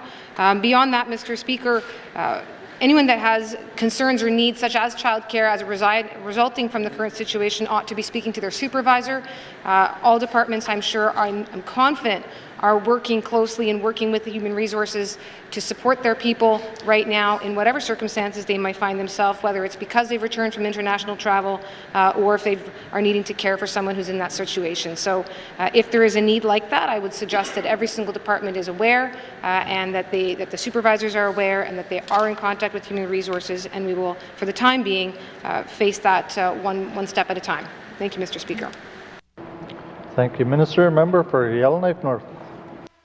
Thank you, Mr. Speaker. I appreciate that answer. My concern here is that remote working requires some logistics. We have to build the technical capacity. I believe we should start doing this now. We should start piloting, sending different sections of departments who can work from home to do it. I'm not talking about frontline healthcare workers, obviously, Mr. Speaker, or essential services, but we are the largest employer in this territory, and I believe many of our workers should be working from home now. If we are closing schools and daycares and closing mass gatherings, it does not make sense to have 5,000 public civil servants who can work from home being at work. So my question is, will the Minister of Finance start directing departments to begin their workers remote working? Thank you, Mr. Speaker. Thank you, member for Yellowknife North. Minister of Finance. Thank you, Mr. Speaker. Mr. Speaker, we don't need to pilot anything, and we don't need to start having the conversations about the technologies. The conversations about the technology have started. The TSC and the Information and Shared Services are already working together. The Department of Finance is already engaging and supporting Northwest Tel in their efforts to ensure we have adequate bandwidth. These things are happening, so they don't need to start and they don't need to pilot. What I'm not going to do is stand here and direct departments who each have their own operational needs, who all have an operational plan. Departments are running tabletop exercises this week. They're determining whether or not they need to change the way that they're offering their programs and services and whether work is done in a certain way. And I'm confident that if the time arises where they need to have a directive, then that directive will issue. And until that time, if individuals can't attend work because they are sick, because they've returned, because they have childcare arising from what's happening, then they should be taking that up department by department, and each department is well aware that there are options for workers and that we are working to increase those options and to evaluate whether we need to change that as we go forward. Thank you, Mr. Speaker. Thank you, Minister. Oral questions. Member for Frame Lake. Merci, Monsieur le Président. My question is for the Minister of Executive and Indigenous Affairs. Earlier today, I raised issues with N.W.T's mixed track record with regard to responsible resource development. A 5-year review of N.W.T's delegated authority under the devolution agreement should have started by now. Can the Minister tell us whether the 5-year review has actually started? Merci, Mr. Speaker. Thank you, member for Frame Lake. Minister responsible for Executive and Indigenous Affairs. Thank you, Mr. Speaker. So I believe that the review was delayed. The Intergovernmental Council was waiting until Bill C-88, the federal bill, was passed. Now that it has been passed, we're in conversations with the federal government to to move this forward. Thank you, Mr. Speaker. Thank you, Premier. Member for Framley. Merci, Monsieur le Président. I want to thank the Minister for that. There's a number of parties to the devolution agreement and a number of other Indigenous governments who have not signed it. Can the Premier confirm who will be involved in the 5-year review of the MVRMA delegated authority and whether this will include the non-signatory Indigenous governments? Merci, Mr. Speaker. Thank you, Member for Frame Lake. Honourable Premier. Well, thank you, Mr. Speaker. So certainly the 9 members, the 9 Aboriginal governments or Indigenous governments that did sign on to devolution will be taking part of this review. We also will be developing a plan how to engage with the other Indigenous governments that didn't sign on. Thank you, Mr. Speaker. Thank you, Honourable Premier. Member for Frame Lake. Merci, Monsieur le Président. I want to thank the Premier or the Minister for that response.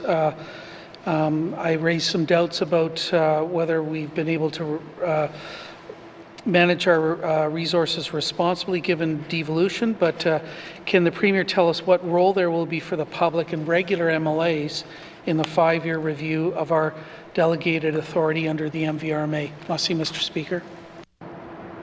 Thank you, Member for Frame Lake. Honourable Premier. Thank you, Mr. Speaker. So normally I would actually defer this to the Minister of ITI or Infrastructure, but she's self-isolating at this point for another day. What I can say is that my direction to all Cabinet members is to engage better in this Assembly with our stakeholders, all stakeholders, the public, our stakeholders in the MRA, as our committee MLAs.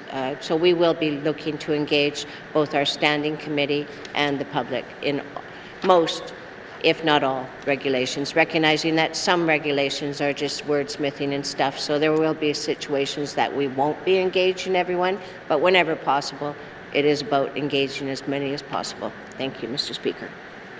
Thank you, Honourable Premier. Member for Frame Lake.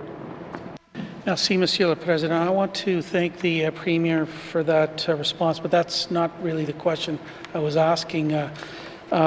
I guess I would like to know what role there will be for the Standing Committee, regular MLAs, and the public in the 5-year review of the MVRMA under the devolution agreement.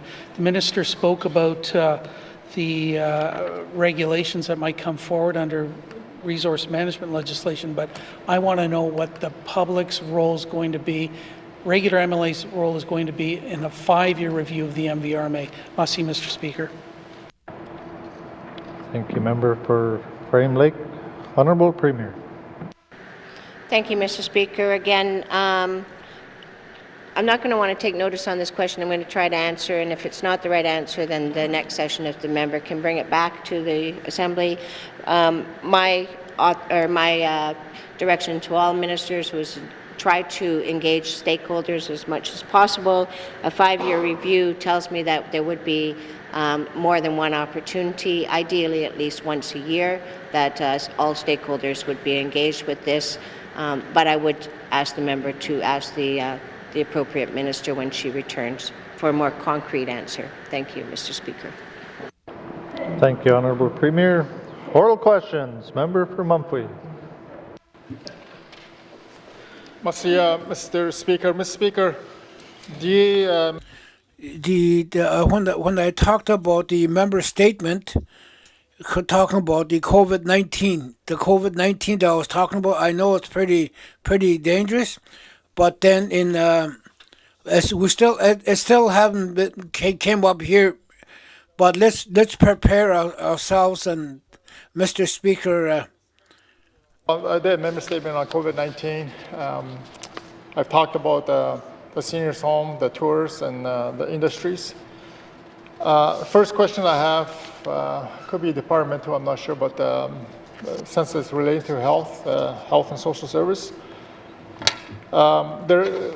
we received a statement from Minister of Health that states that we strongly advising all travelers on the international to be self-isolated.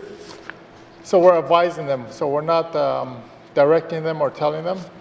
So, Mr. Speaker, tours that are coming from outside international travels, It's at their pleasure if they want to go to do a self-isolation, but it's not a mandatory thing. So is that correct saying that it's an option for international travelers coming to Northwest Territories to be self-isolated? Merci. Thank you, Member for Mumfree. Minister responsible for Health and Social Services. Thank you, Mr. Speaker. Mr. Speaker, yes, that is correct. Our Chief Public Health Officer updated the Public Health Advisory to include strong recommendations on self-isolation for all residents and visitors who travel outside of Canada in the last 14 days. They are expected to remain at home or in their accommodation, avoid contact with others while monitoring their symptoms until 14 days have passed. Also, with the tourism, they may return home if they wish. Thank you, Mr. Speaker. Thank you, Minister. Member for Mumfree. Merci, Mr. Speaker. Mr. Speaker, as you know, as we all know, it only takes one to have an impact in our Northwest Territories. And we're at the verge of, it's great that we don't have COVID-19, the coronavirus here in the Northwest Territories, but we have to be proactive. Instead of reacting to certain things, why couldn't we have a seniors care package that members identified, and also the probability of having workers work from home?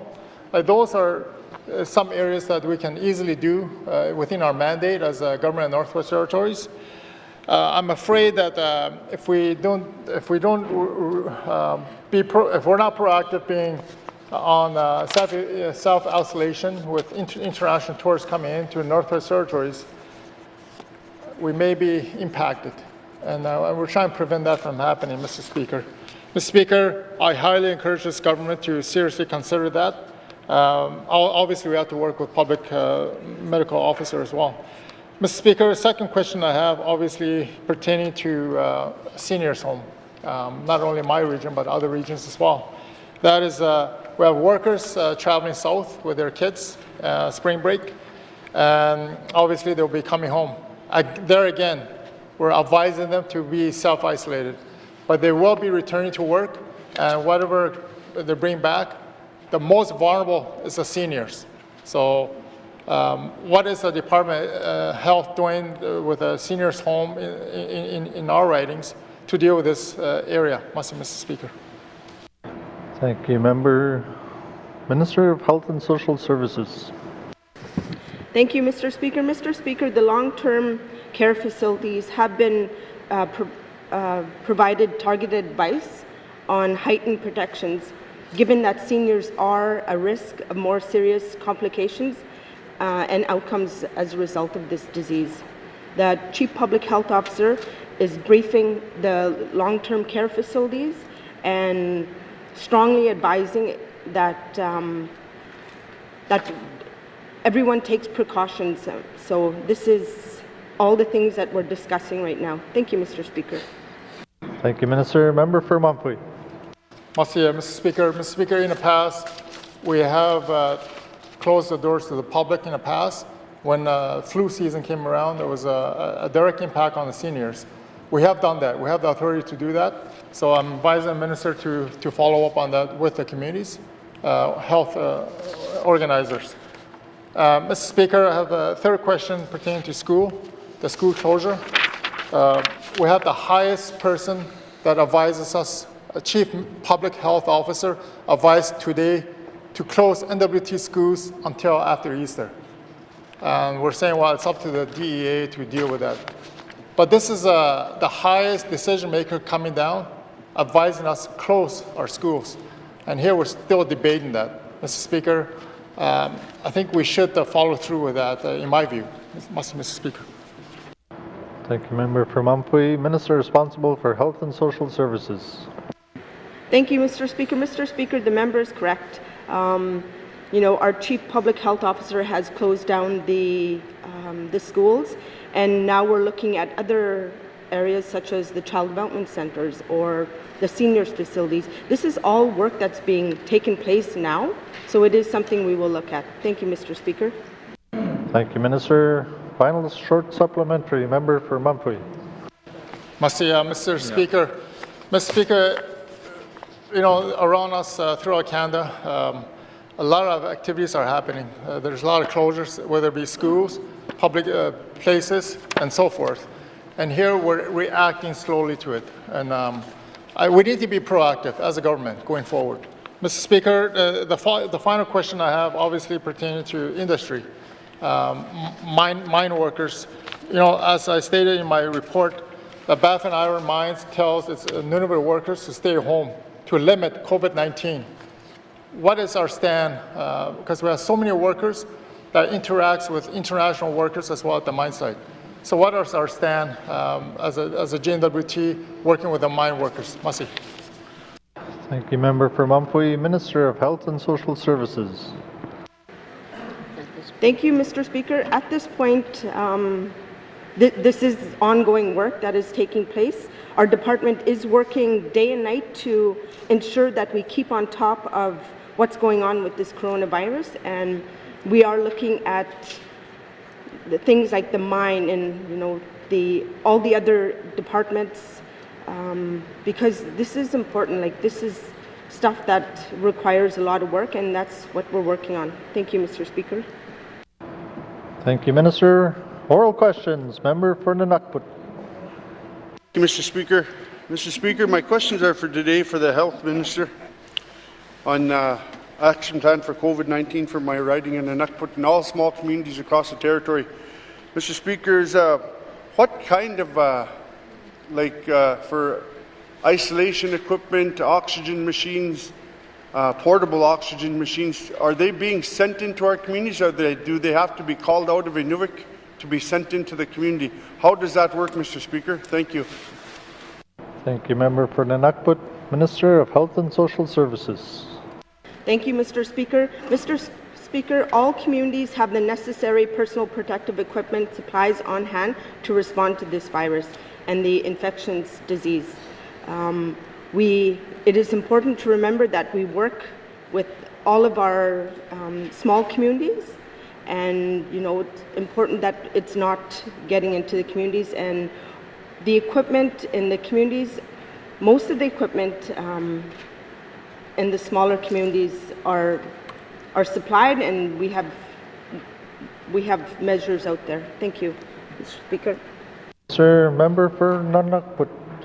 Mr. Speaker, I just want to make sure that the communities across the territory, not only my riding, making sure that they have portable health breathing equipment for them in regards if anybody does get COVID-19, making sure our elders and that are properly cared for. I know that they're working hard, our frontline staff's working hard, and just to make sure that equipment is in the community prior, and like I always say, you know, it's better to be proactive and then reactive. Thank you, Mr. Speaker. Thank you, Member for N.W.T. Minister responsible for Health and Social Services. Thank you, Mr. Speaker. Mr. Speaker, as I mentioned, that our health centers are equipped with the usual routine and emergency equipment. Thank you, Mr. Speaker. Thank you, Minister. Member for N.W.T. Thank you, Mr. Speaker. Just in regards to the action plan in regards to staffing, how does it work now, Mr. Speaker, in regards to where are we going to get our extra nurses from to provide services if in case something happens in a community? Is there a special nursing team that's going to come in and help the nursing staff of the day, I guess, if anybody in the community has that? Is there a plan in place to make sure that our staff is not overworked and somebody's backing them up? Thank you, Mr. Speaker. Thank you, Member for N.W.T. Minister responsible for Health and Social Services. Thank you, Mr. Speaker. Mr. Speaker, our department has the Emergency Operations Center, and the purpose of this is to provide the health social service system response and recovery for an emergency situation. The Emergency Operations Center includes representatives from the departments and the health social service authorities. This was activated on March the 11th, and the center has been meeting daily. A representative on the Emergency Operations Center also works closely with MACA and the Territorial Planning Committee. Thank you, Mr. Speaker. Thank you, Minister. Final supplementary, member for N.W.T. Mr. Speaker, again, with staffing, we have 33 communities, and not all communities have nursing stations. Mr. Speaker, we have nursing stations, but no staff, such as Sigachik. So, Mr. Speaker, for the next 3 months, are we going to be providing a nurse in Sigachik and making sure that all of our nursing stations are properly complemented with nursing staff? Thank you, Mr. Speaker. Thank you, member for N.W.T. Minister responsible for Health and Social Services. Thank you, Mr. Speaker. Mr. Speaker, in the community of Sigachik, we do have a nurse that comes in. I believe the schedule is twice a week, and I'd like the member to be aware that I've been talking with the MLA from the Mackenzie Delta on possibly extending this service to have, in the interim, have someone there more frequent. Thank you, Mr. Speaker. Thank you, Minister. Good, Minister. Oral questions, member for Yellowknife Centre. Thank you, Mr. Speaker. Mr. Speaker, I want to go over a few questions that I received over the weekend from constituents. The first is that a number of news releases or public advisories have gone out with phone numbers for people to call in the event that they have symptoms to report. But my constituent called the Yellowknife number, which is the public health unit number, yesterday afternoon, and there was no answer. And I'm concerned that, in fact, these numbers are only monitored during work hours. Can the minister assure me that there is some kind of 7-day-a-week coverage of these phone numbers that are being advertised to people to call? Thank you. Thank you, member for Yellowknife Centre. Minister responsible for Health and Social Services. Thank you, Mr. Speaker. Mr. Speaker, I was not aware of the phone number and no one being on the other side of it, as we do provide numerous numbers. We also have a website, the www.hss.gov.nt.ca. That website contains the most up-to-date information on what to do to keep your family safe, and if you've been traveling or concerned that you may have been exposed to this virus. Thank you, Mr. Speaker. Thank you, Minister. Member for Yellowknife Centre. Thank you, Mr. Speaker. I appreciate that answer from the Minister of Health, but it's simply not good enough. If somebody feels that they have symptoms and they require testing, a 2-day delay can result in a lot more exposure between them, their families, and the public in a grocery store or any other place. So can the minister make a commitment to have at least one number that everyone can call 24/7 to talk to somebody in person about their symptoms? Thank you. Thank you, Minister. Member for Health, Minister responsible for Health and Social Services. Thank you, Mr. Speaker. Mr. Speaker, I will go back and look into this because, I mean, it is crucial. Communications is key to keeping everybody up to date and informed. So this is something I will look at. Thank you, Mr. Speaker. Thank you, Minister. Member for Yellowknife Centre. Thank you, Mr. Speaker. Mr. Speaker, another question I received on the weekend was, why is it that the Health Department has decided that if and when a case is confirmed, the location will not be shared with the public? Can the minister tell us why that is the case? Thank you. Thank you, member for Yellowknife Centre. Minister responsible for Health and Social Services. Thank you, Mr. Speaker. Mr. Speaker, on Friday when we did the press release with the Chief Public Health Officer, she did make that announcement, and I don't know the rationale behind why we will not disclose this, but it is something I can find out and get back to the member. Thank you, Mr. Speaker. Thank you, Minister. Final supplementary, member for Yellowknife Centre. Thank you, Mr. Speaker. Mr. Speaker, I think that this is really a key point. People will want to know, and they're going to be asking us as members where this case is, and from my point of view, it would be better to be able to provide factual information than for the rumor mill to crank up on social media and it's in one place, another place, it turns out it's in 10 places that it's not. So I would appreciate the response on this. We know that we're asking tourists to self-isolate for 14 days. Are we reaching those people in languages other than English? Are we talking to them, for example, in Cantonese or in Japanese? Thank you. Thank you, Member for Yellowknife Centre. Minister responsible for Health and Social Services. Thank you, Mr. Speaker. Mr. Speaker, I'm not aware that we are other than our official languages at this time. Thank you, Mr. Speaker. Thank you, Minister. Colleagues, our time for oral questions has expired. Written questions. Member for Frame Lake.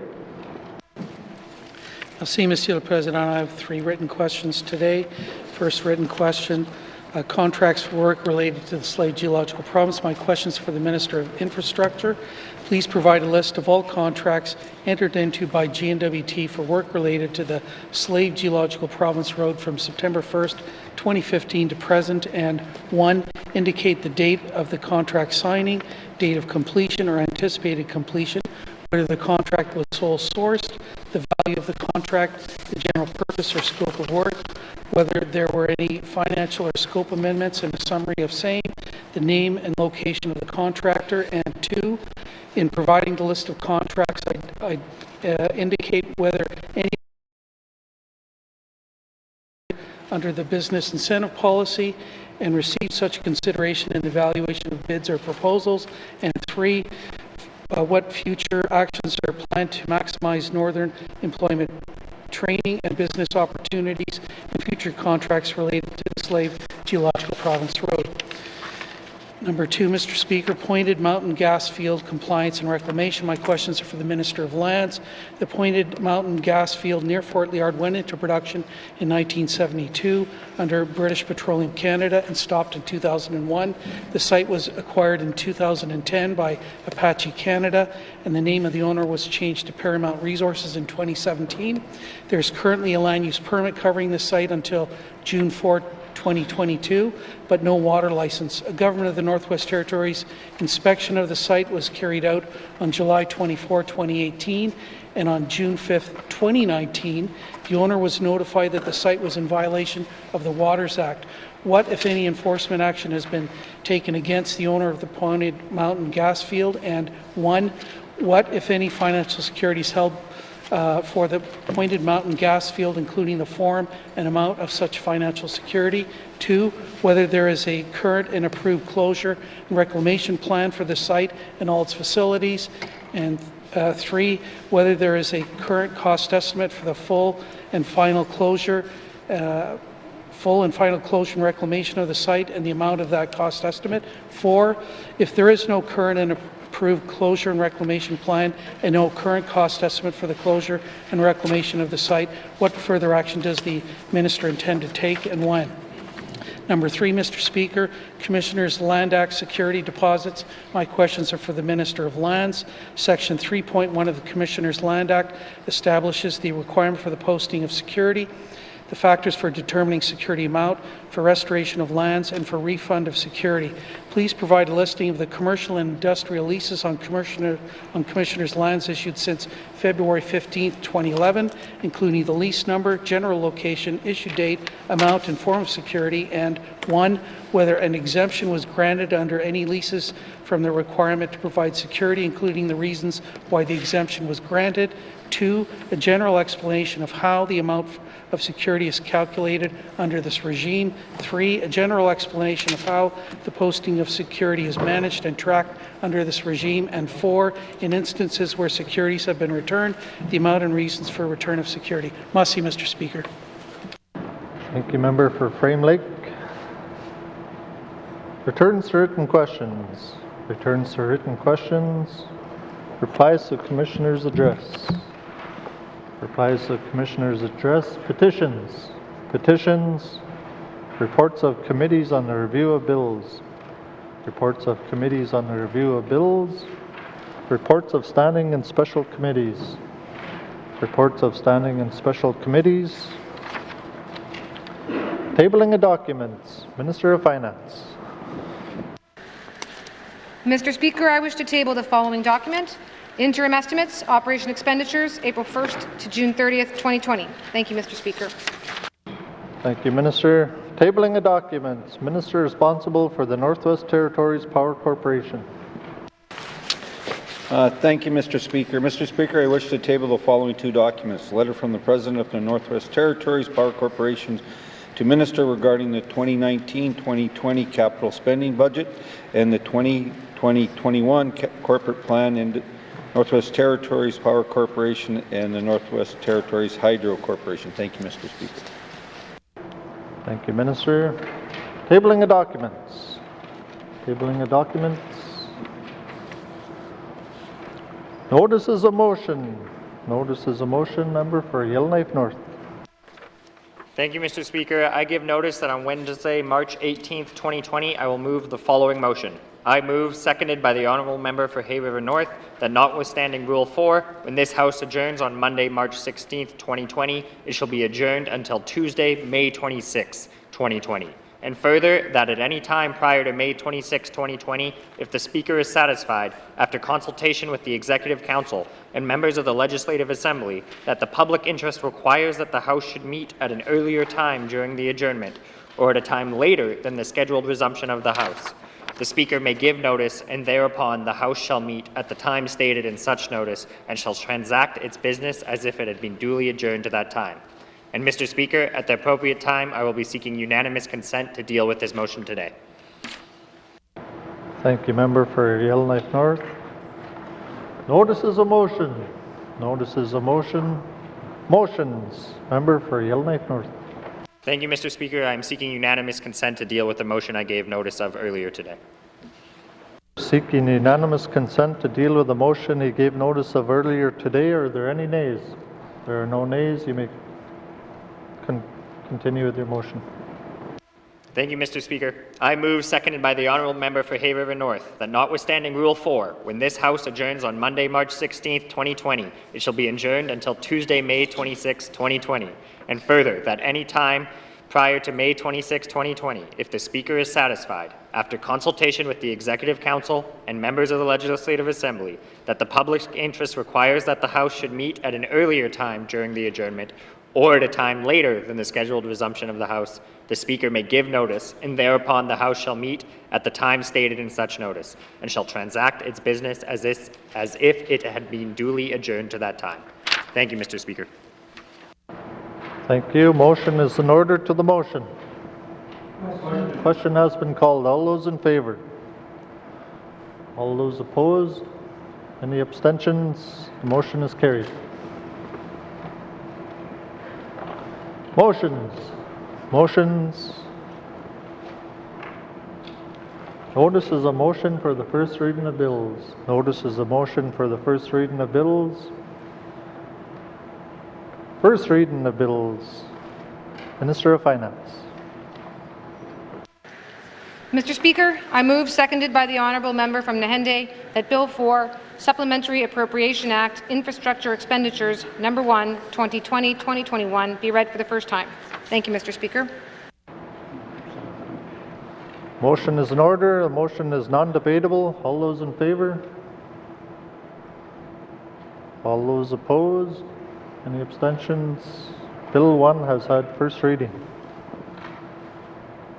Oops, sorry. Bill 4 has had first reading. Sorry. Second reading of bills. Second reading of bills. Minister of Finance. Mr. Speaker, I move, seconded by the Honourable Member for Nahende, that Bill 4, Supplementary Appropriation Act, Infrastructure Expenditures, No. 1, 2020-2021, be read for the second time. This bill makes supplementary appropriations for infrastructure expenditures of the Government of the Northwest Territories for the 2020-2021 fiscal year. Thank you, Mr. Speaker. Thank you. Motion is in order. The motion is non-debatable. All those in favor? All those opposed? Any abstentions? Motion is carried. Bill 4 has had second reading. Consideration in Committee of the Whole of Bills and Other Matters. Table document 30-19 brackets 2, main estimates 2020-2021. Table document 61-19 brackets 2, interim appropriation estimates 2020-2021 with member for Nivik-Tune Lakes in the chair.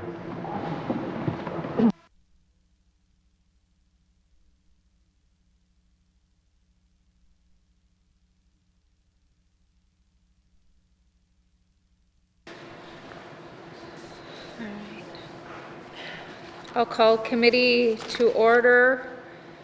What is the wish of committee, Mr. Member for Trinidad Williday? Madam Chair, committee wishes to consider table document 61-19 bracket 2 interim appropriation act operations expenditures 2020 to 2021. Mr. Does committee agree? Thank you, committee. We'll take a short recess and resume.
All right, I'll call committee back to order.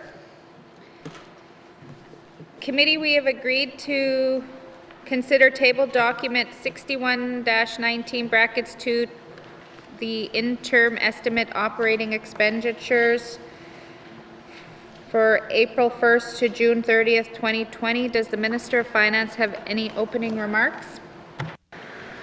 Thank you, Madam Chair. Yes, good morning, Madam Chair. Today I am presenting interim estimates 2020-2021 for the Government of the Northwest Territories. The interim estimates provide the necessary appropriation authority to support the government's operations for the 3-month period, April 1st to June 30th, 2020. The interim estimates will allow public services to continue to be provided until the main estimates for the fiscal year have been fully debated and approved by the Legislative Assembly. Interim estimates are not used regularly. They are a tool that can be used to allow the Assembly more time to finalize a budget, typically the first budget of a new Assembly. Interim estimates have been used by this Legislative Assembly most recently in 2016-2017. During the May-June sitting of the Assembly, the review of the 2020-2021 main estimates is anticipated to resume. And subject to approval at that time, these interim estimates will be superseded by the main estimates. As members know, these interim estimates had to be prepared quickly.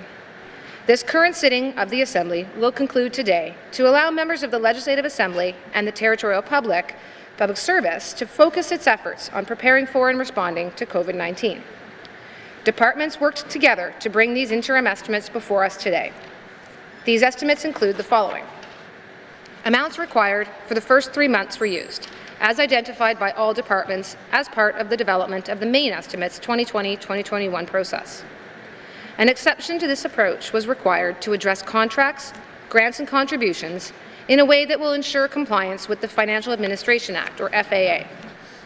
Under the FAA, a department cannot enter into a contract or obligation without the appropriation to do so. Amounts for service contracts have therefore been fully allocated from the 2020-2021 fiscal year to ensure compliance with the FAA. The exception to this approach is the Territorial Police Service Agreement, for which 50% of the amount has been allocated in this interim appropriation. Similarly, in order to comply with the FAA, amounts for grants and contributions for organizations have been fully allocated.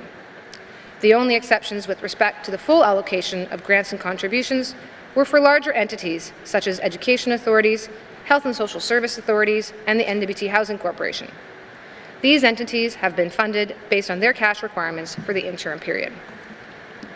To address the anticipated high demand for health services, a 25% contingency has been added to the compensation and benefits for the Department of Health and Social Services and to the portion of grants and contributions to health authorities allocated in this interim appropriation, representing $39 million.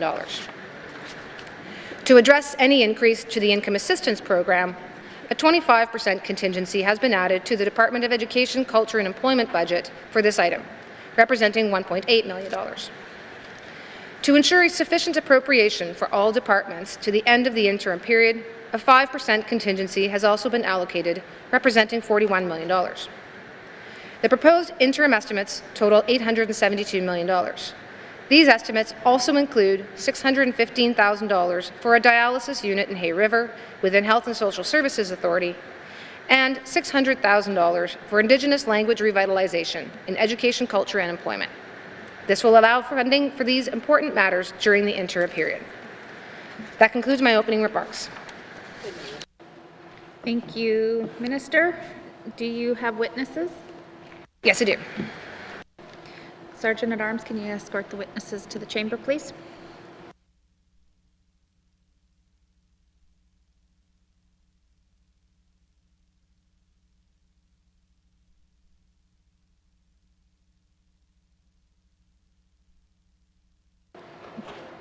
Minister, would you introduce your witness for the record?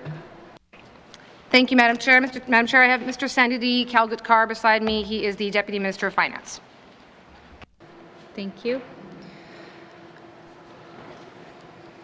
I will now open the floor to general comments.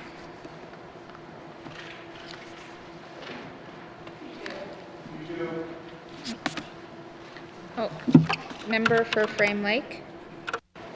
Thanks, Madam Chair. I guess I'd like to start offering my personal thanks for the what I'm sure is really truly a heroic effort on the part of our finance staff working with other departments to pull together this set of interim estimates.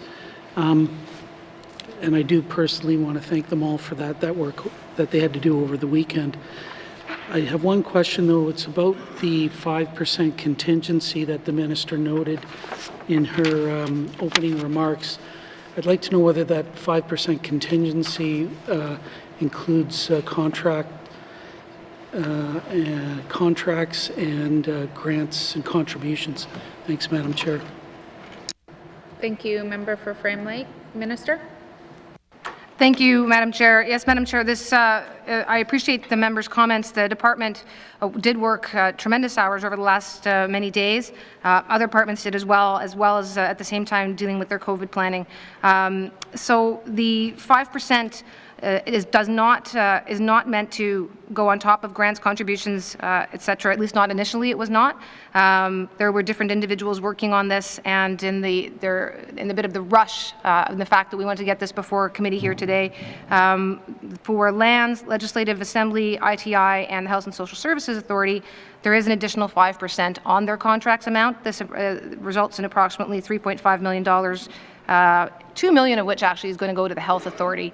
So ultimately it was determined that really that what might have been seen at one point as an error might now actually turn out to be something positive in that it's giving a bit extra money to an area that's likely to need it. Thank you, Madam Chair. Thank you, Minister. Member for Frame Lake. Thanks, Madam Chair. Yeah, and I in no way want to take away from the work that the staff did over the weekend.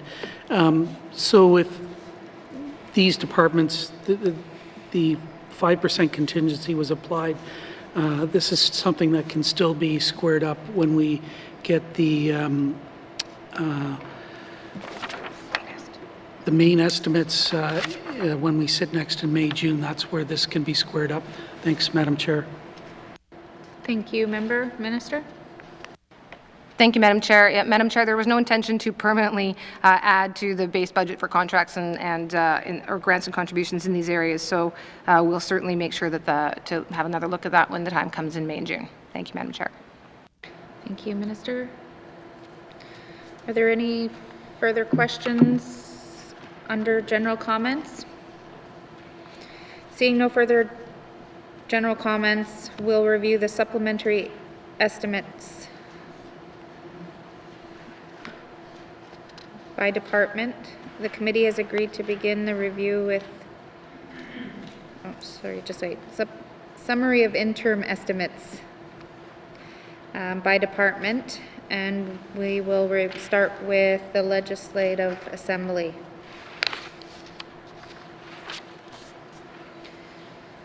Does the committee, or for general comments, sorry. Does the committee agree to forego general comments on each department? Okay. All right, so we will go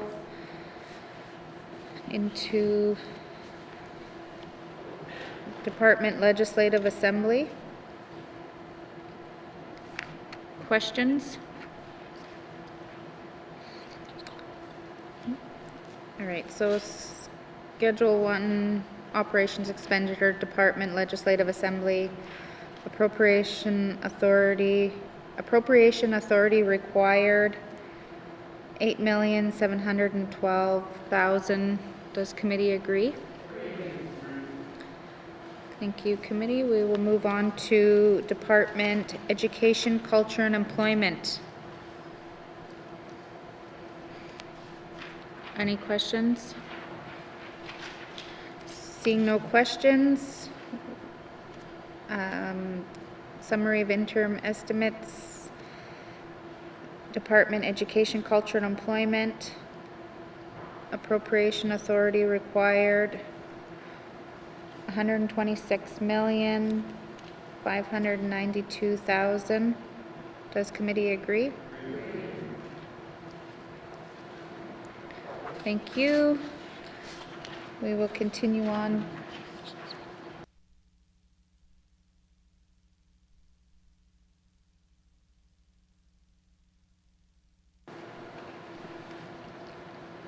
All right, so next department is Environment and Natural Resources. Appropriation authority required $53,818,000. Does committee agree? Oh. Member for Yellowknife North. Thank you, Madam Chair. I just wanted to ask a single question. My understanding is that the grants and contributions for all departments have been funded yearly. Can I confirm that for Environment and Natural Resources, that the full amount for the Community Harvesters Assistance Program is being funded? The annual amount is being funded in this interim budget. Thank you, Member. Minister? Thank you, Madam Chair. Madam Chair, I don't have that particular item broken down, but that, if I'm not mistaken, that is a grant or contribution, and therefore it would have been funded as 100%. And if I'm in error, Madam Chair, I'll get back to the committee immediately. Thank you, Minister. Oh. Grants and contributions, yes, sorry, it is here. Thank you. Thank you. Member for Yellowknife North? Thank you, Madam Chair. Yeah, I appreciate that we went through the effort to fully fund all the grants and contributions, because I think given the nature of the coronavirus, we will see strain put on a number of those, and I know that applies to numerous departments, but I just wanted to speak this one specifically. I was hoping the Minister of Finance could have our Chief Public Health Officer has said that a good way to social distance is to get people out on the land. That is what CHAP funding is for. So I was just hoping I could get a commitment with the Minister of Finance to have a conversation with ENR of getting this funding out the door sooner rather than later. Thank you, Member. Minister? Yes, thank you, Madam Chair. We were just looking at what the total budget is. We'll make sure that it's prioritized, and I'm confident I can work with the Minister for ENR that if there's anything that we need to do that, I agree that we will be following all of the advice of the Chief Public Health Officer, including this. Thank you, Madam Chair. Thank you, Minister. Are there any further comments? All right, seeing no further comments, we'll go back to Department of Environment and Natural Resources. Appropriation authority required $53,818,000. Does committee agree? Thank you. Next department, Executive and Indigenous Affairs. Appropriation authority required $7,873,000. Does committee agree? Thank you.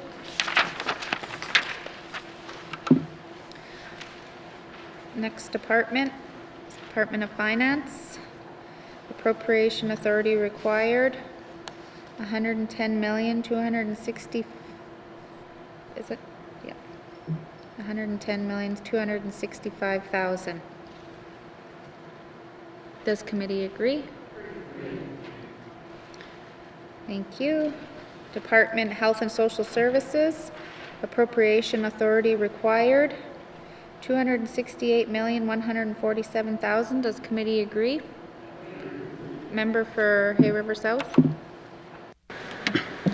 Thank you, Madam Chair. I just want to confirm there that I guess I've received my final yes with respect to the funding for the dialysis expansion for Hay River. Is that included in item number 6? Thank you, Madam Chair. Thank you, Member. Minister? Thank you, Madam Chair.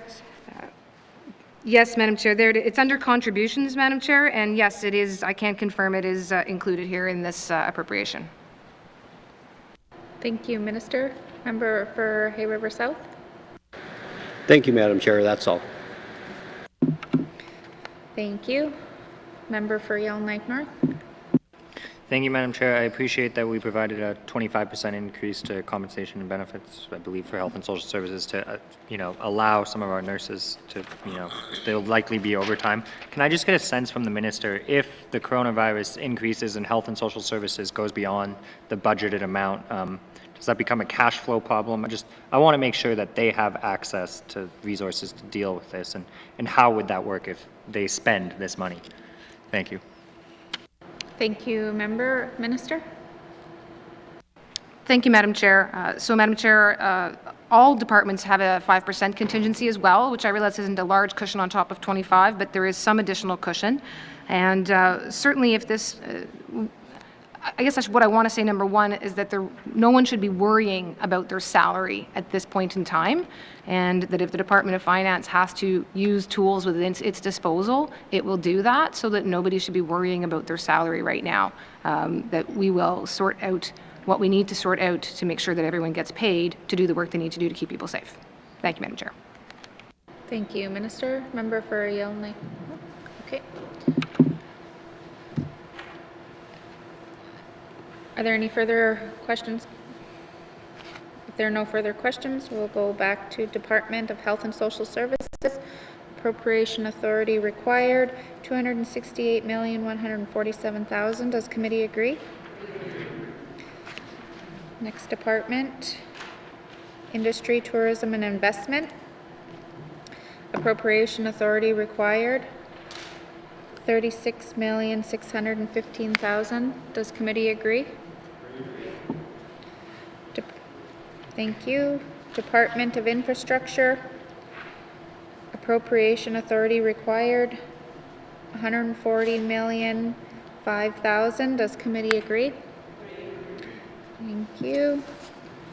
Moving on to Department of Justice. Appropriation authority required, $54,324,000. Does committee agree? Thank you. Moving on to Department of Lands. Appropriation authority required, $9,591,000. Does committee agree? Thank you. Moving on to Department of Municipal and Community Affairs. Appropriation authority required, $56,257,000. Does committee agree?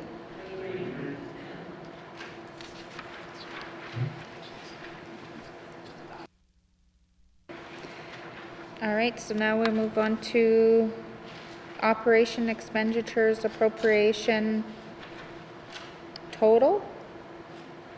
$872,199,000. Does committee agree?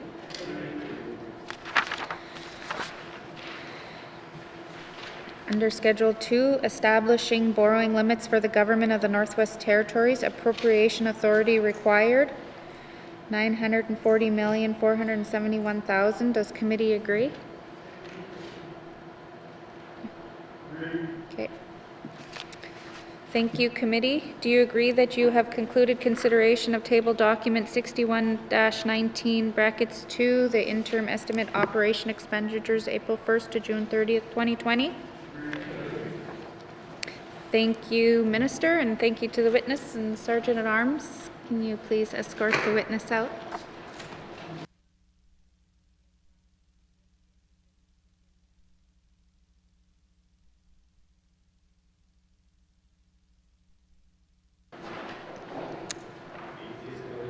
Does committee agree that this concludes consideration of table document 6119-2? Member for Trinidad-Willowday. Asicho, Madam Chair. I move that consideration of table document 61-19 bracket 2 interim estimates operations expenditures April 1st to June 30th, 2020 be now concluded, and that table document 61-19 bracket 2 be reported and recommended as ready for further consideration in formal session through the form of an appropriation bill. Asicho, Madam Chair.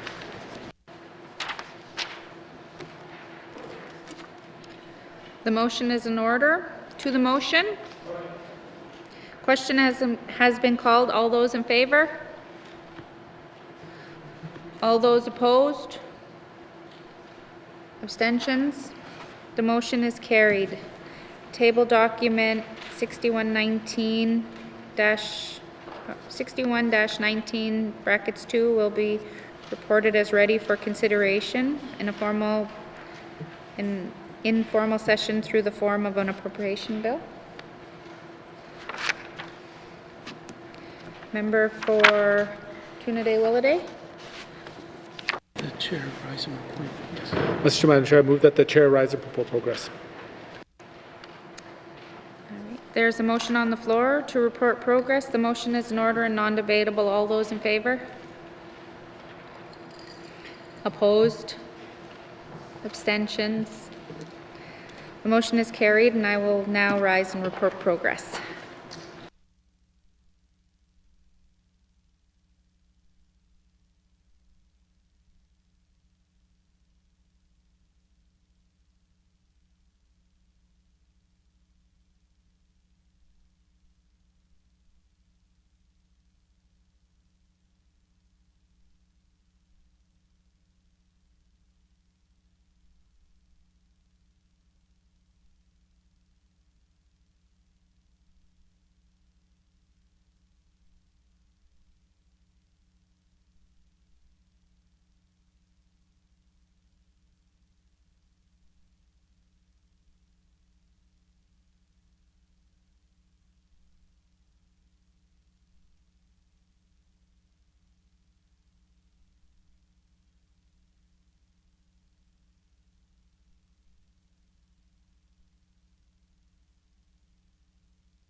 I have the report of Committee of the Whole. Member for Untitled Lakes. Mr. Speaker, your committee has been considering table document 6119, brackets 2, interim estimate operation expenditures, April 1 to June 30th, 2020, and would like to report that consideration of table document 61-19, brackets 2 is concluded, and that the House concur in those estimates, and that an appropriation bill be based thereon be introduced without delay. And Mr. Speaker, I move that the report of Committee of the Whole be concurred with. Thank you, Mr. Speaker. Member for N.W.T. All those in favor? All those opposed? Any abstentions? Motion's carried. Third reading of bills. Third reading of bills. Minister of Finance. Speaker, I seek unanimous consent to return to item number 18, the first reading of bills. Thank you, Minister. The Minister is seeking unanimous consent to move to item 18, first reading of bills. Are there any nays? There are no nays. First reading of bills. First reading of bills. Minister of Finance. Mr. Speaker, I move, seconded by the honourable member from Nahende, that Bill 5, Interim Appropriation Act, Operations Expenditures 2020-2021 be read for the first time. Thank you, Mr. Speaker. Thank you. To the principal of the bill.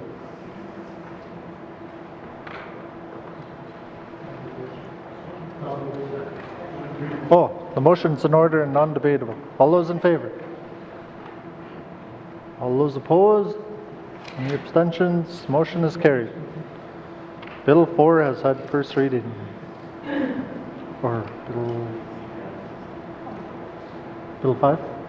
Bill 5 has had first reading, sorry. Second reading of bills. Second reading of bills. Oh, sorry. Third reading of bills. Third reading of bills. Minister of Finance. Mr. Speaker, I seek unanimous consent to return to item 19, second reading of bills. Thank you. The Minister is seeking unanimous consent to move to item 19, second reading of bills. Are there any nays? There are no nays. Second reading of bills. Minister of Finance. Mr. Speaker, I move, seconded by the honourable member from Nahende, that Bill 5, Interim Appropriation Act, Operations Expenditures 2020-2021 be read for the second time. This bill makes interim appropriations for operation expenditures of the Government of the Northwest Territories for the 2020-2021 fiscal year. Thank you, Mr. Speaker. Thank you. Motion is in order to the motion. Question has been called. All those in favor? All those those opposed? Any abstentions? Motion's carried. Bill 5 has had second reading. Third reading of bills. Third reading of bills. Minister of Finance. Mr. Speaker, I move, seconded by the honourable member from Nahende, that Bill 4, Supplementary Appropriation Act, Infrastructure Expenditures Number 1, 2020-2021, be read for the third time. And Mr. Speaker, I would request a recorded vote. Thank you, Mr. Speaker. Thank you. The minister is requesting a recorded vote. All those in favor, please rise. The member for Yellowknife South, the member for Satu, the member for Range Lake, the member for Inuvik Twin Lakes, Boot Lake, the member for Hay River North, the member for Hay River South, the member for Nunakput, the member for Cam Lake, the member for Yellowknife North, the member for Montfouille, the member for Nahende.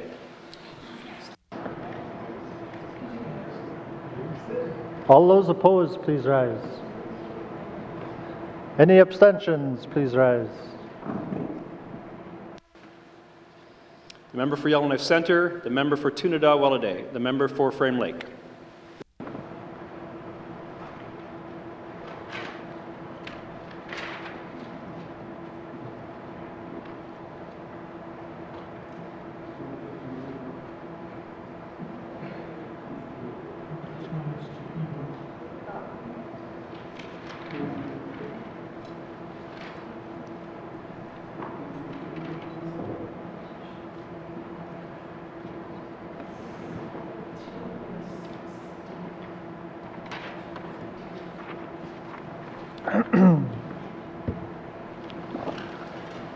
The results of the recorded vote, 11 in favor, 0 opposed, 3 abstention. The motion is carried.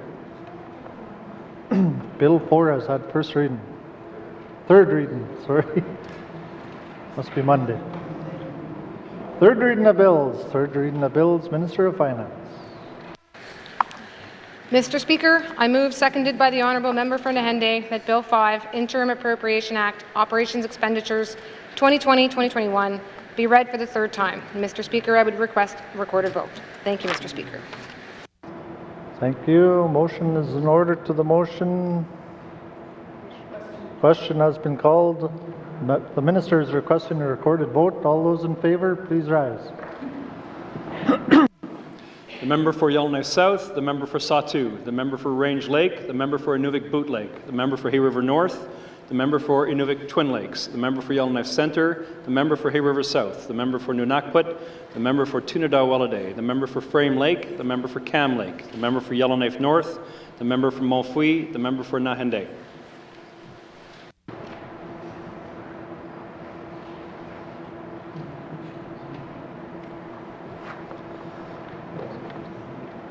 All those opposed, please rise. Sorry. All those abstaining, please rise.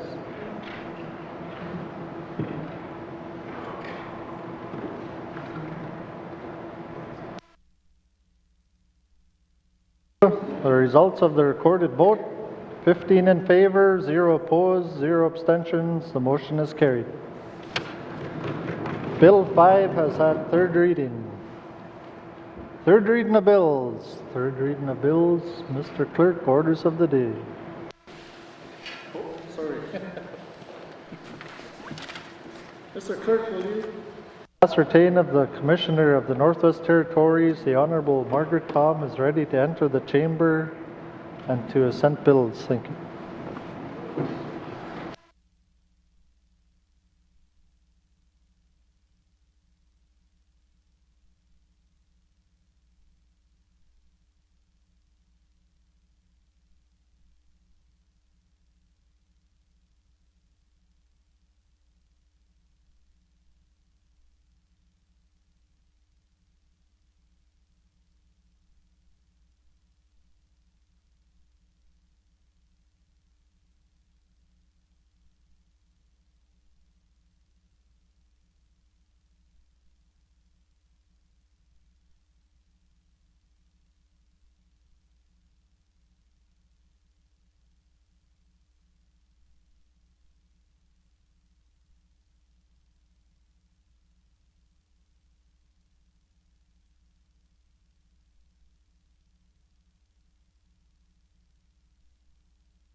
Please be seated.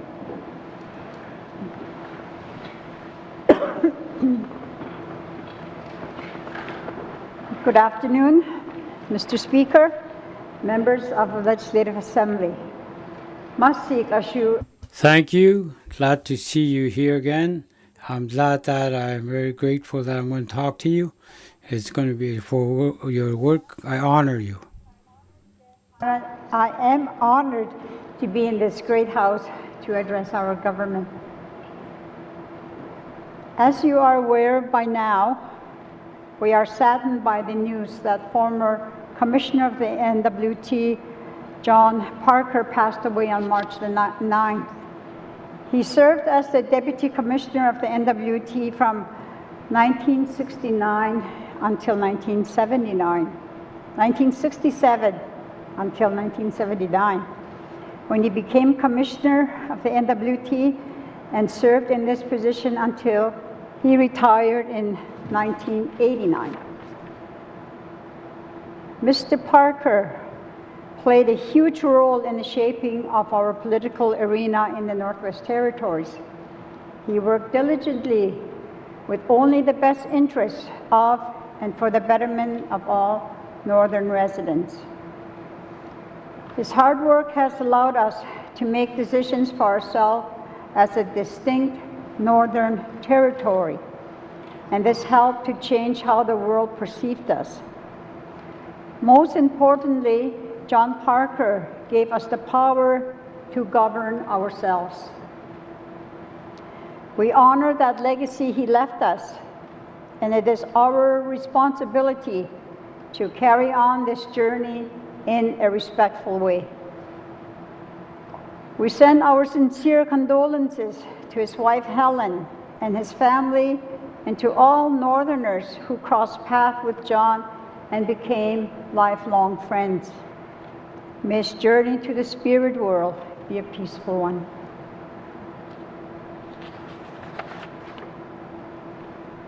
We find ourselves in a worldwide crisis with the coronavirus. Although there are no confirmed cases in the Northwest Territories and our neighboring territories of Nunavut and Yukon, it does not mean we are immune to this very serious virus. We need to continue to be extremely diligent in taking all precautions to ensure the safety of our health, the health of our families, and of our friends and neighbors across our territory. We must be aware and accepting and vigilant about how serious this pandemic is and of its very severe and dangerous potential consequences to our people and to our economy. I want to thank our government departments, in particularly the Departments of Health and Social Services and Municipal and Community Affairs, for all the research, preparation, and updated information they are providing to keep us all informed so that we will make sound decisions regarding the COVID-19 pandemic. Masicho. In closing, I wish you all the guidance, prayers, and Godspeed as you continue your deliberations in establishing and preparing an action plan to deal with COVID-19 in the N.W.T. We need to lead by example by taking all the necessary precautions to keep us all safe and healthy. It is so important that we all work together collectively in a spirit of cooperation, remembering that we are a resilient territory and nation. As Commissioner of the Northwest Territories, I am pleased to assent to the following bills. Bill 4, Supplementary Appropriation Act, bracket Infrastructure Expenditures, bracket number 1, 2020-2021. Bill 5, Interim Appropriation Act, bracket operations expenditures bracket 2020-2021. Masicho, thank you, Kwanani, merci beaucoup, Kwana. Order.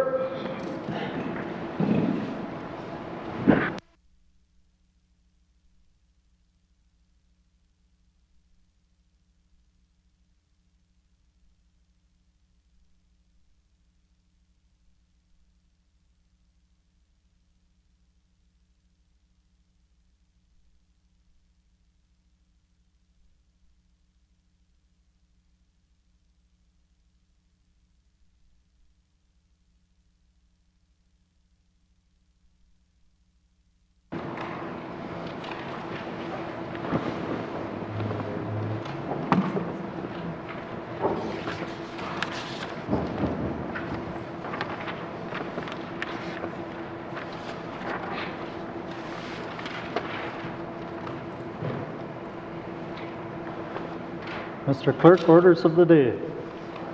Orders of the day for Tuesday, May 26, 2020, 1:30 p.m. Prayer, minister statements, member statements, recognition of visitors in the gallery, reports of committees on the review of bills, reports of standing and special committees, returns to oral questions, acknowledgements, oral questions, written questions, returns to written questions, replies to commissioner's address, petitions, tabling of documents, notices of motion, motions, notices of motion for first reading of bills, second reading of bills, consideration in committee of the whole of bills and other matters, table document 30-19-2, report of committee of the whole, third reading of bills, orders of the day. Thank you, Mr. Clerk. Colleagues, before we leave, I'd like to wish everyone good health. Please take care of yourselves and your families, and also our constituents of the Northwest Territories. This House stands adjourned until Tuesday, May 26, 2020 at 1:30 p.m.